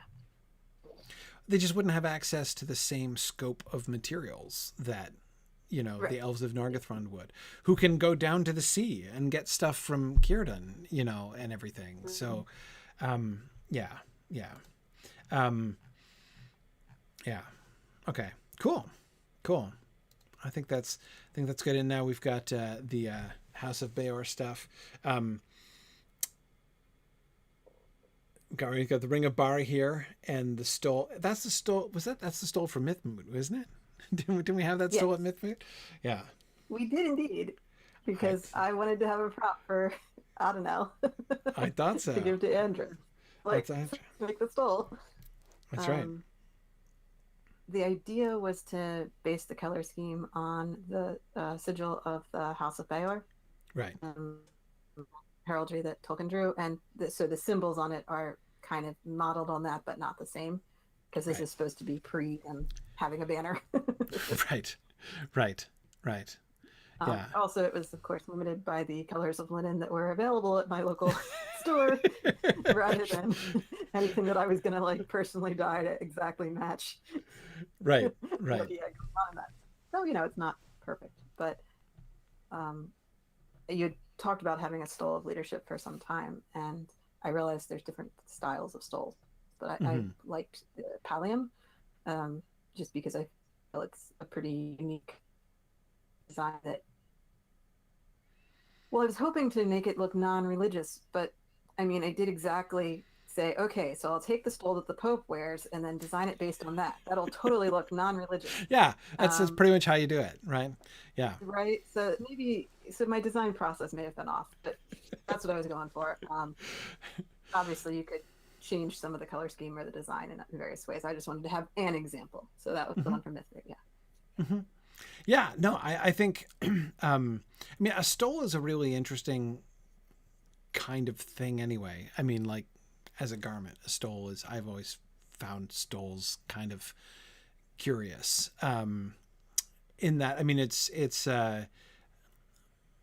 yeah. Anyway, so I do like the sort of the single panel down. I mean, like, designed to be, like, this is a garment which is obviously just designed to be not only decorative but ceremonial,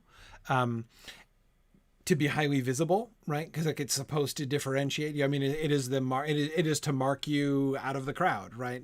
To mark you as the one that people should look at and look to. So there needs to be a certain degree of flamboyance to it in that way, so the different colors and the the nice broad panel, I think it works. Yeah, cool. The Ring of Bari here I've always found really fascinating. Tolkien's picture of this, like his mental picture of this, is extremely detailed, right? Like that description: a ring in the shape of two serpents with emerald eyes, one devouring and the other supporting a crown of golden flowers. That's incredibly specific, right? I mean, it's really detailed, and yet also puzzling. Like, I don't get it. I've never really gotten it. Like the symbolism of it. I mean, like, what is it meant to? What exactly is it meant to convey? Is it meant to convey conflict? Is it why snakes in the first place? Why the two snakes? Why is the one eating the flowers? And in what sense is the other supporting it? I mean, this is a really interesting interpretation of that. This one that you've shown here. But even that, like, the supporting one seems a little bit like, I'm not sure. It's supporting in the fact that it's resting on its nose, but I'm not even sure exactly what he sort of pictured with that. But yeah, Brian, I agree. It's a lot going on for a piece of jewelry. It really is. I mean, and I know it's a sigil, right? So, I mean, like, imagine trying to describe, for instance, like the royal crest of England, right? With the lion and the crown and the chain and everything. There's a lot going on there, right? In that picture. So it would have a similarly kind of complicated thing. And there's a lot of, like, complex, and frankly confused symbolism going on there, and so we get a similar kind of effect with the Ring of Bari here. But yeah, I've never really understood the Ring of Bari. I've never had a clear picture in my head of what the Ring of Bari here looks like. I always thought that the Ring of Bari here in the film was too simple. Like, there's not enough going on in that ring. It's always seemed to me. The description that I have here, that's not from Lord of the Rings, is it? That's from some other source that's not Lord of the Rings, yes? I believe so. Right. So maybe in the films they didn't have rights to that description? Oh, maybe. But I don't know. Who knows? I was about to say it's hard. Details while still. Yeah. Right? Like, there's no crown of flowers, but there are crowns. And nothing's devouring anything, but there are two snakes, like, and there's a green stone, but it's not the snake's eyes. Like, it's like they have details, but it's different enough to be like, we totally never read that description. I don't know. See, but I don't know. I guess they had to be really careful, and I suppose if the estate was feeling particularly trigger happy, they could go after them for having emerald eyes and such. But I don't know. I mean, the rights restriction would keep anyone from saying a description from the Silmarillion, but I don't know that they could necessarily knock them for having emerald-eyed serpents on the snake. You know, like it's. Oh, okay. I was never sure what those rules are, but again, who knows? Like that's not what was described. No, it's not what was described. Yeah, because that's it on the bottom there, right? The one on the bottom is the one from Peter Jackson's film. Yeah. An image that I've seen of someone attempting to create it that does not look like that. Yeah, no, it's yeah, not it. But yeah, I don't understand it. That doesn't mean I dislike it. I mean, I don't mind not understanding it. It's sort of quirky and weird. And you clearly get the sense that it does have a meaning. Like Finrod could totally explain it to you, right? But Tolkien never does explain it to us exactly why that is the sigil of his house.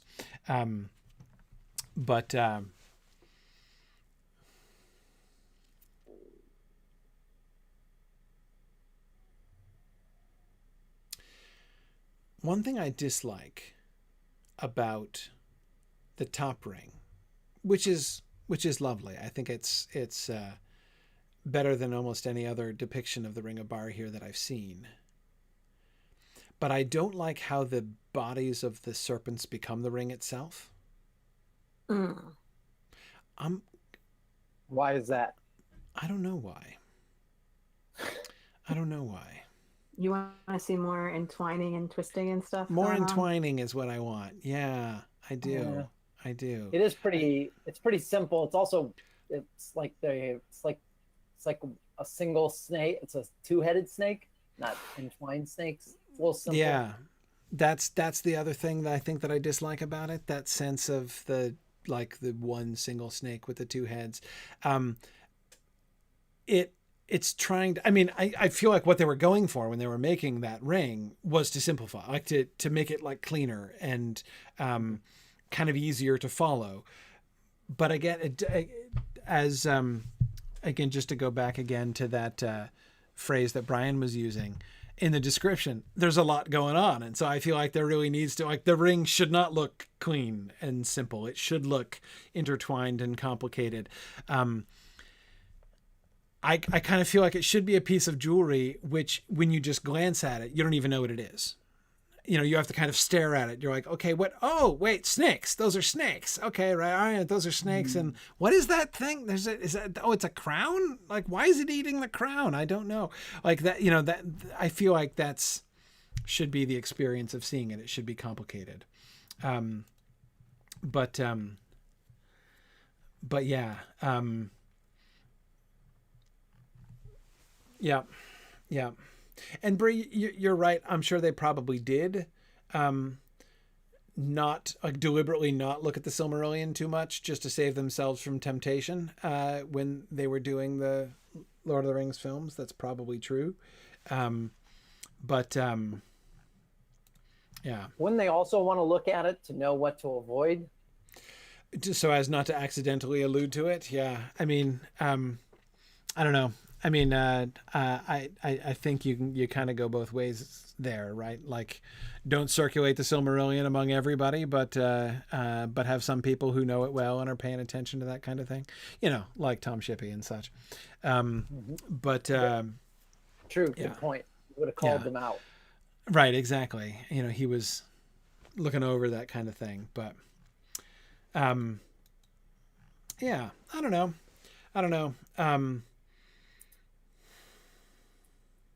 Sorry, now I'm just going to be like staring at this, trying again for like the 20th time in my life, trying to figure out the Ring of Bari here. And I don't know that I'm going to be able to do it.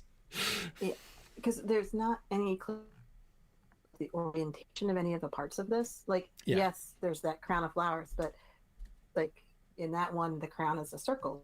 But does the crown have to be in a circle? It could still be a crown of flowers and be like a twisted thing, and different. Like, you can orient these things very differently in space. The serpents, one could be eating and one can be supporting, but where are they in relation to one another? Like, right. So there's a very detailed description, but with nothing being oriented, you don't know how it all fits together. And he probably did. He may have actually been looking at a real and being like, yes, let me just describe this real quick.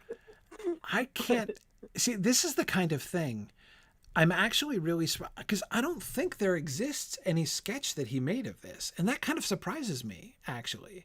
Because, you know, I was just on Twitter, someone was just asking me if Tolkien ever sketched like the you know, the shards of Narsil or something, and I'm like, yeah, he wasn't so into weapons, like he, you know. And so I was, you know, I said he liked landscapes, heraldry, and buildings, pretty much in that order, right? Those are like the things that he most liked to draw and sketch. But like heraldry, that's like number 2 on my list. He did very much like to do heraldic designs and things, and the description of this is so detailed, it's hard for me to imagine he did not have a picture of that in his head, and right. So it surprises me that we don't have that. Oh well.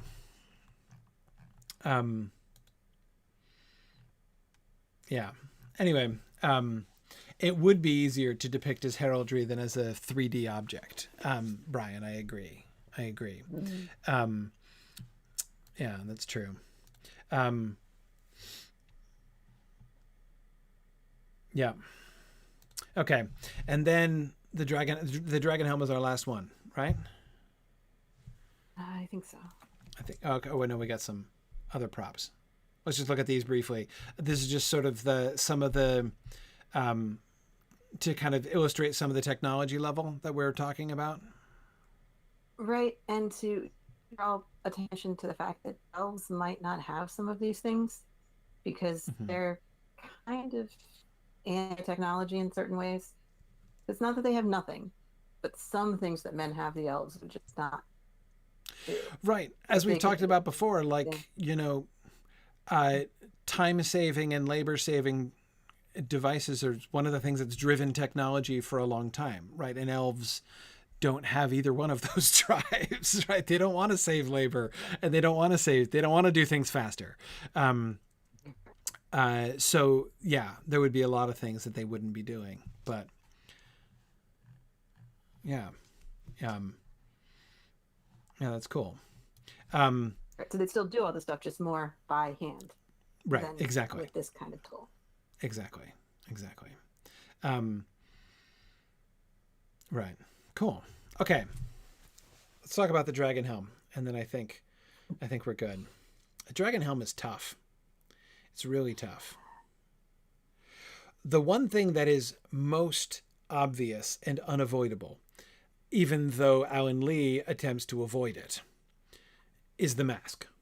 It's a masked helmet. That is like the point of the helm, right? Is that it's a masked helmet. It was made by the dwarves to be a masked helmet. And when you wear it, you are wearing a mask and you look scary, right? I mean, like, and it protects you from fire.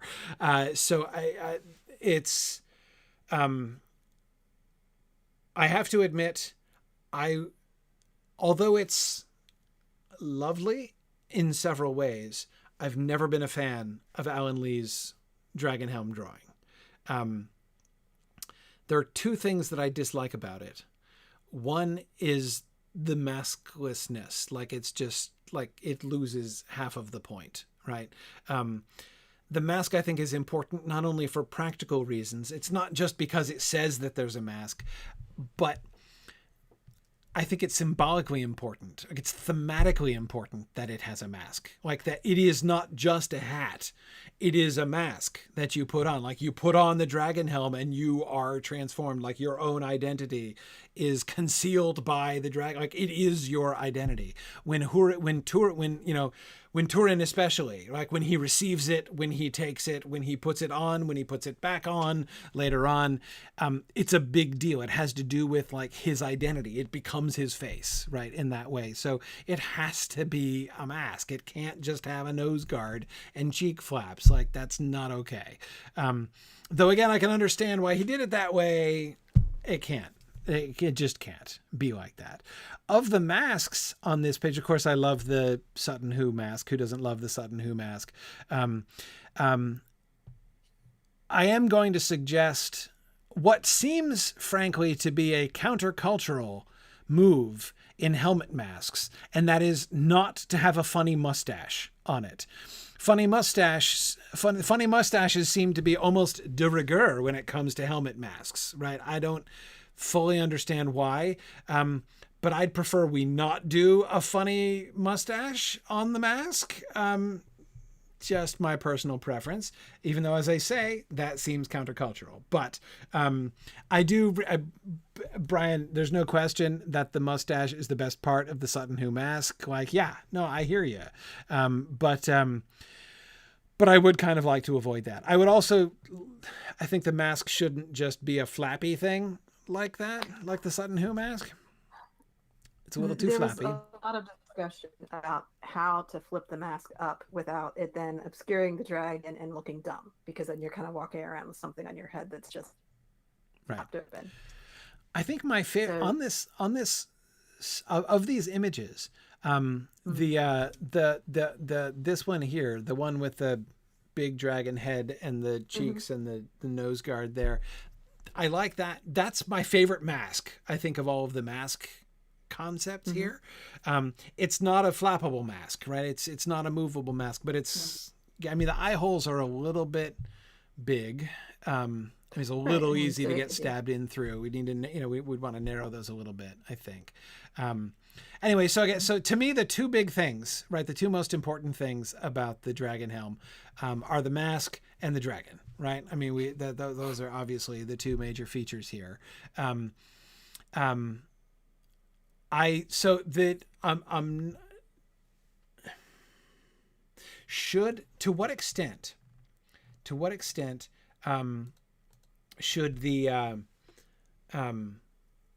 what extent should the mask have a face on it? Should it be a face? A mask with a face? I mean, thematically, that's kind of tempting, right? That like it is another face, right? So I kind of like that, but can the face be a dragon? That's another option, isn't it? Right? To have it be, it's in mockery of Glaurung, right? In defiance, at least, if not actively in mockery of Glaurung. So here's the other thing that I don't like about the Alan Lee helmet. I don't like the space. I don't like it looks like a carrying handle, like the way that you get empty, you get like the forelegs and the back legs and then the space in between, right? So that the dragon looks all skinny and it looks like a carrying handle, like from the top. That's what that's the other thing. So I'd like, it has no mask and I don't like the dragon. So that's why I'm not a huge fan of the Alan Lee dragon helm design. I like the dragon, like something more like, I think the dragon should be on the helmet, more like the one we see on the top right over here. That seems to me a little bit better. But here's my, are you thinking of? The top right, the one over here. Yeah. Oh, okay. Yeah, the top right with the blue background. In the sense of like the way that the body of the dragon is like lying down on the helm seems to me to avoid the carrying handle effect that Alan Lee's helmet has. Of course, the one on the bottom left down there has some empty space in there without looking like a handle. So like that's also possible. But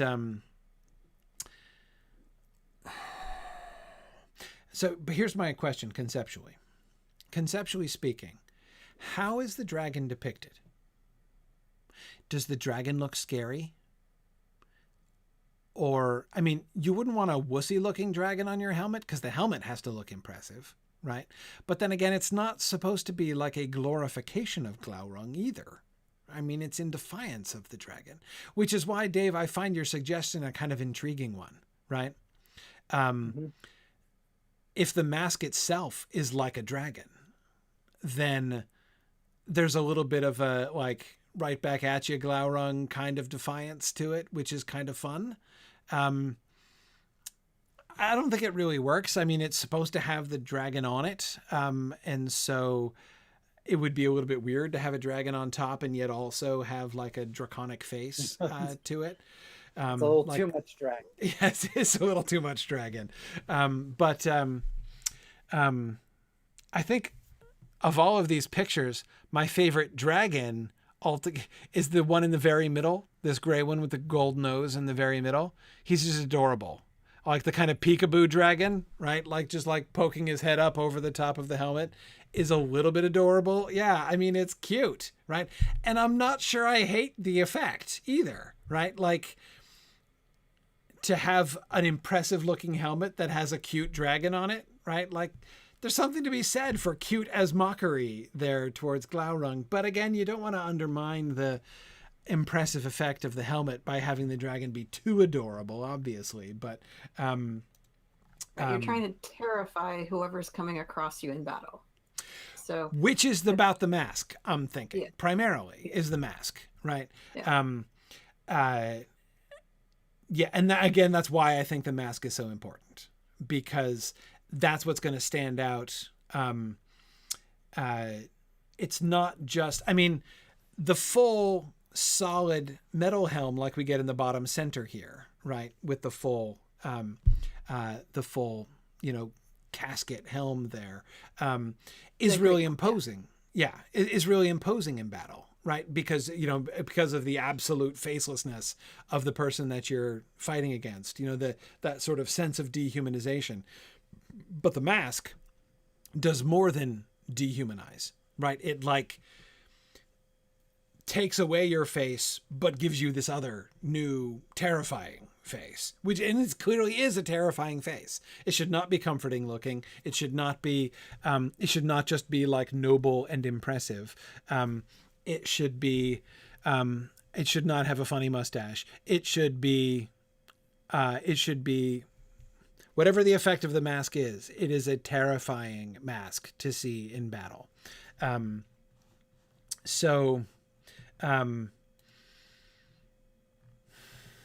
Yeah. The idea now, the one with the black background with the long beard, the one that looks like a dwarf there, second from the right on the top row there, is a really intriguing idea because, of course, it was made by dwarves. And so the idea that they would put a dwarf face on the mask makes sense, right? And is kind of interesting. And also the way in which the mask beard gives some nice neck protection as well from the front is also kind of cool in concept. But I don't... Especially since when we introduced the dragon helm, when we had Telkar gift the dragon helm originally, it was forged as a gift, right? It's not like it's not regifted, right? This is not something the dwarves made for themselves and then gave away, is it? There's a lot of gifting going on in the dragon helm story. So in Tolkien's text, it goes, Telkar makes it for Azaghal. Azaghal gives it to Maedhros. Maedhros gives it to Fingon. Fingon gives it to Hador. Right. Okay, right. So it was made for Azaghal originally. Yeah, we show Telkar making it, and we show Fingon gifting it to Hador. I don't know that we've shown any of the in-between steps of that process. Right. Right. Because, but technically it was originally given to Azaghal. Given to Azaghal, right? Yeah, I'd forgotten But that. maybe so that he could give it to his elf friends. Like, forged for, like, made for Azaghal, like, to wear, or made for Azaghal so he'd have it in his hoard of gifts. Right. That I couldn't answer. Right. Yeah. It's interesting. The one on the masked helm on the far left on the top, the one with the insect eyes, right? That, on the one hand, doesn't feel thematically right at all. And yet, that would be kind of terrifying, right? Like, people would look creepy and scary wearing that. And it's the effect of the dragon helm is very striking. Like, it is terrifying to see in battle. And so I feel like the mask needs to be weird, like it needs to be very striking, not just look like a face. So like the one, is that a samurai mask? Bottom row, second from the right. The one with the swoopy up funny mustache. I don't recall. And the awesome ears. No, that's not okay. I'm trying to remember where that's. It's not really pointy top to it, and I don't recall its origin. Yeah, I don't remember where that. I don't know where that's from. There were a lot of pictures of masks and helmets in this thread, and this is not all of them. These are just the ones I could fit on the slide. Right. I don't like, 'cause that's too human a face. Like that's with like, it's got lips and a nose, right? That looks very sort of normal, right?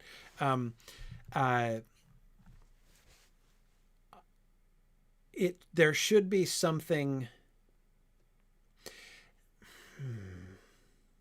I almost said dehumanizing in the sense of like taking away, you don't look like a person, right? When you're wearing it, you don't look like a normal human, but it shouldn't be dehuman. It shouldn't be take you down below, nor it should take you above, right? You should look like something strange and almost superhuman wearing this helmet, right? Not just look like a sort of monster, right? But again, so it's made by the dwarves. But you'll notice, of course, the elves do a lot of regifting of it. Like, do you get the impression the elves weren't real fond of the dragon helm? Right? Like, I mean, it's very heavy. It is very heavy. You have to be someone with not only a fairly large head to fit into it, but also have like somebody with a really big neck. Yeah. Someone who's a bulky guy. Right. It's so much weight on your head. Like, nobody wants that. Yeah, exactly. And I do think the mask absolutely is part of the helm. Like, you can't wear the helm, no flap, no mask flap. First of all, because those are always comical, like Sir Bedivere, in the Holy Grail, like a little flappy thing like that is always funny. But at the same time, I think it's very much a part of the helmet. Like that is when you are wearing the helm, you are wearing the mask. You cannot both wear the helmet and show your own face. Like, I think that needs to be definitely a thing.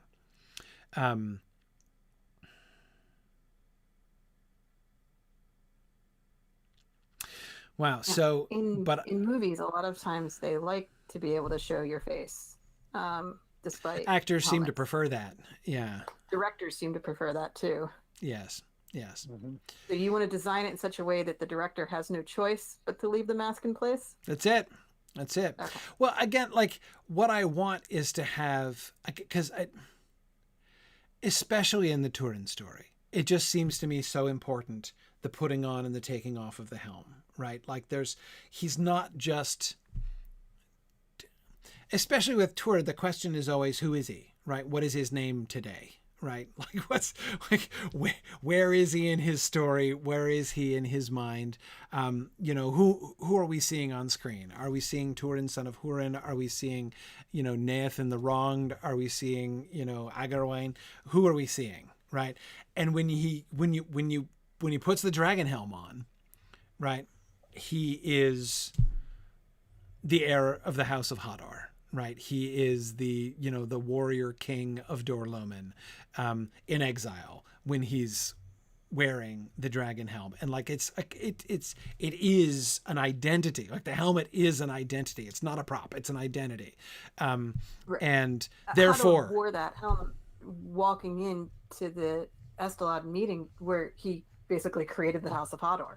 Mm-hmm. So yeah, like that's definitely the message we should be sending with its appearance again. Yeah, exactly. So that's why I want the mask to be a part of it. I mean, it is like a complete, like your own personal identity is eclipsed by the dragon helm when you put it on. So that's why I feel strongly about vague things about the helmet, but I have no clear opinions about the actual design choices, right? Like what should the dragon look like? I don't know.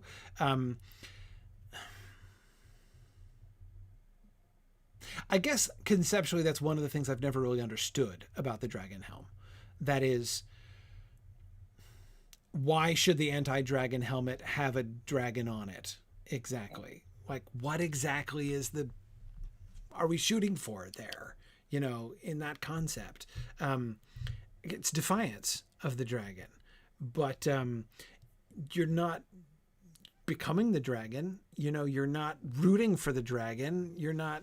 I can see why a dragon slayer would take a dragon as their sigil afterwards, right? After but when you're talking about a still free range dragon who's only been encountered once in battle, I mean, it's a very premature symbol, like better not to leave the live dragon out of your calculations. Yeah, exactly. The helmet as a whole does, I mean, to go back to Hobbit quotes, the helmet totally laughs at live dragons, right? I mean, that's what it's doing from one end to the next. How does it do that? Why does it, again, in mockery, in like, I am taking your fierceness and the terror of you, and I am assimilating that. I'm acquiring that, for myself, and using that against you, dragon.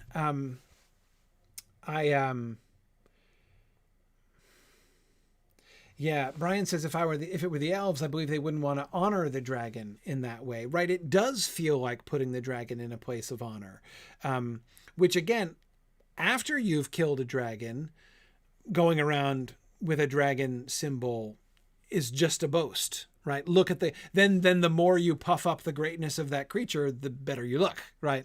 Look at this amazing, incredible creature that I slew, by the way, or that my forefather slew, or whatever.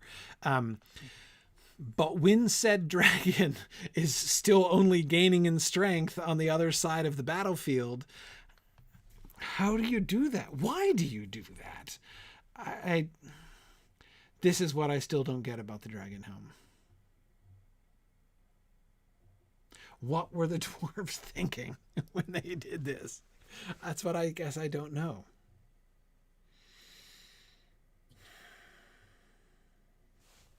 Well,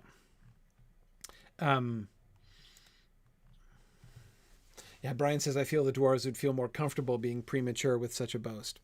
Yeah, I mean, is that it? Like, we're so confident in going out to battle against you that we're going to depict you as if you were already taxidermied and mounted on our wall? Like, is that the kind of message that we're getting here? Just like on this helmet? I don't know.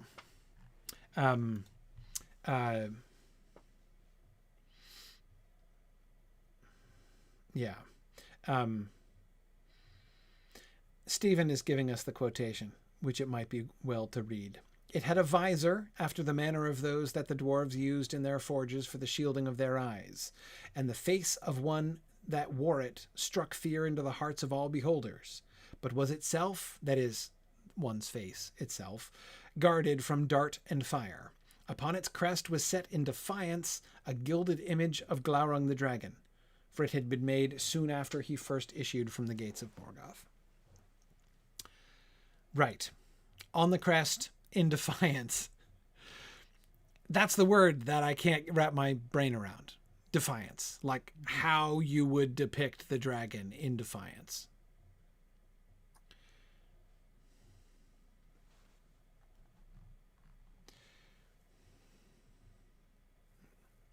Yeah. I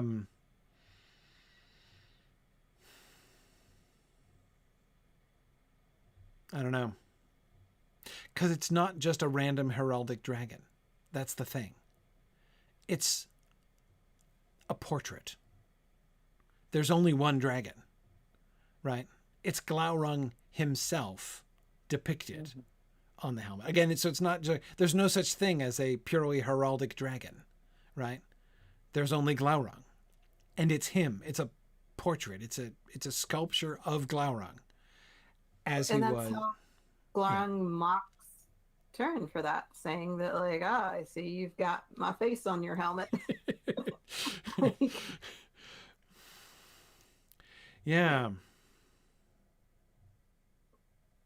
And, ask him to maybe take it off so that they could see each other eye to eye, suggesting that it has a significant enough covering that Tarn's not making eye contact with Glaurung during that. What if, and so Dave, I think what I'm thinking of here is a kind of compromise with your dragon mask suggestion. What if instead of like Alan Lee and like both of the ones on the right-hand side depict like the whole body of the dragon on top of the head, right? What if instead of that, it's just like the neck and head of Glaurung, so that like the whole sort of crown, like the top of the helmet up here is like the head of Glaurung with his eyes like staring down here, and then the mask underneath, right? What would look really cool is if the mask itself looked like fire coming out of the mouth of the dragon, right? So you've got your fire protection, which is actually the fire of Glaurung protecting you against the fire of Glaurung. And you've got, so that the terror would be, it would look like, so again, Marie, you were making me think of this, like Glaurung being like, hey, I'm sitting here talking to myself, right? As you're wearing the me helmet, right? Yeah. Yeah, that could work. Something like that could work. So that it's less of a statuette on top of your head kind of deal, and more of a, like, the whole top of the helmet is shaped into this, like, the whole helmet is itself a kind of dragon head thing. I like the idea of blending the elements together, because saying there has to be a full dragon up here and then there's something crazy going on with the face, it's pretty busy. So to take whatever's going on up here and kind of turn it down into, it's all one continuous design. Yeah, so that you don't have like a scary face and a dragon statue, right? But rather, the whole thing kind of together. I think that would work better. And if the dragon face is scary enough, it would be pretty scary, right? Like, it's supposed to, that was the part of the description that Stephen kindly quoted for us there. The part that always stuck out to me most was the part about striking fear into the hearts of all beholders, right? All beholders, everybody who sees this has fear struck into their hearts. And if that were the effect, if it were to be, if to look at it, we're like looking into the face of Glaurung himself, right? That would do the trick as far as striking fear into the hearts of all beholders. Whereas no little statuette on top is going to do that, right? Right. That's I think a better interpretation of this. because if you looked at the one that had the insect-like eyes that you were talking about earlier as being an unusual design, exactly, the eyes look like an animal, and that's what makes that one creepy. So if we have creepy dragon eyes as part of the face of the helmet, yeah, this is suddenly looking scarier. Right. And the crest, I mean, I could easily imagine him having some kind of Glaurung himself, that is, having some kind of crest down his spine. And so that could go over, the crest of the helm. Yeah. Stephen says it puts me in mind of depictions of Hercules wearing the skin of the Nemean lion. Yeah, actually. That's kind of another way that also I could see as a way for it to be defiance, right? It's like I'm wearing your head as a hat, right? Again, like it's not a beaver skin cap, right? And it's not like a bear skin rug, but it's kind of like the Nemean lion head, right? With your face looking out of it. I'm going to take, my enemy, and I'm going to wear his body parts as decoration. Is defiant. That's defiant for sure. That counts. So yeah, as if it could be something that, like, once you kill the dragon, and empty out the brains, you could wear it, right? I mean, like that, if that were kind of the effect of it. So it's not like it actually looks like it is the dragon necessarily. Again, it's not like you're trying to disguise. It's not like you're doing dragon cosplay exactly, but it has that, like, it gives you the frame like that, as if, yeah, you are the conqueror who is wearing the dragon. Yeah, that makes conceptual sense to me as a helmet made in defiance of the dragon. Yeah. Well, I would be really interested to see sketches along this line. Usually you get, like Alan Lee's, the statuette on the head version of the dragon helm. And I've never seen one that filled me with terror. Statuettes, by definition, are not terrifying.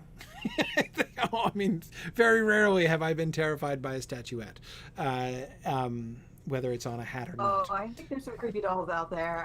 There are creepy dolls. Agreed. But that's not the same thing. That's not the same thing. I agree that a beautifully crafted dragon just perched on the top like a little kitty cat going, "Hi, I'm just hanging out here." Right. It's not terrifying. Exactly. I mean, like the top right dragon, like that's pretty good. But still, like, even there, it's still a little cute, But okay, all right. Well, it's getting late, and we should stop now. But we're next time we're going back to episode 11. So this is an episode I have been looking forward to all season long. We're going to get back to Fingolfin's big push, picking up on our discussion from last time from episode 10, but we are also going to be talking about the Athrobeth between Finrod and Endreth, one of the core texts behind this season. So, awesome. Cool. Brian says it should be written and have gone through several drafts. I look forward to that. That's going to be a lot of fun. So, I'll be looking forward to reading a script of episode 11. That's very exciting. And we will discuss that next time. So next session is on August 26th. So 2 weeks from today. And when I should be, hopefully, if all goes well, back from my road trip by then. So that'll be good. So excellent. Good. So we look forward to seeing folks then. Thanks, everybody, for joining us today. And I will say, as always, thanks for listening and Godspeed.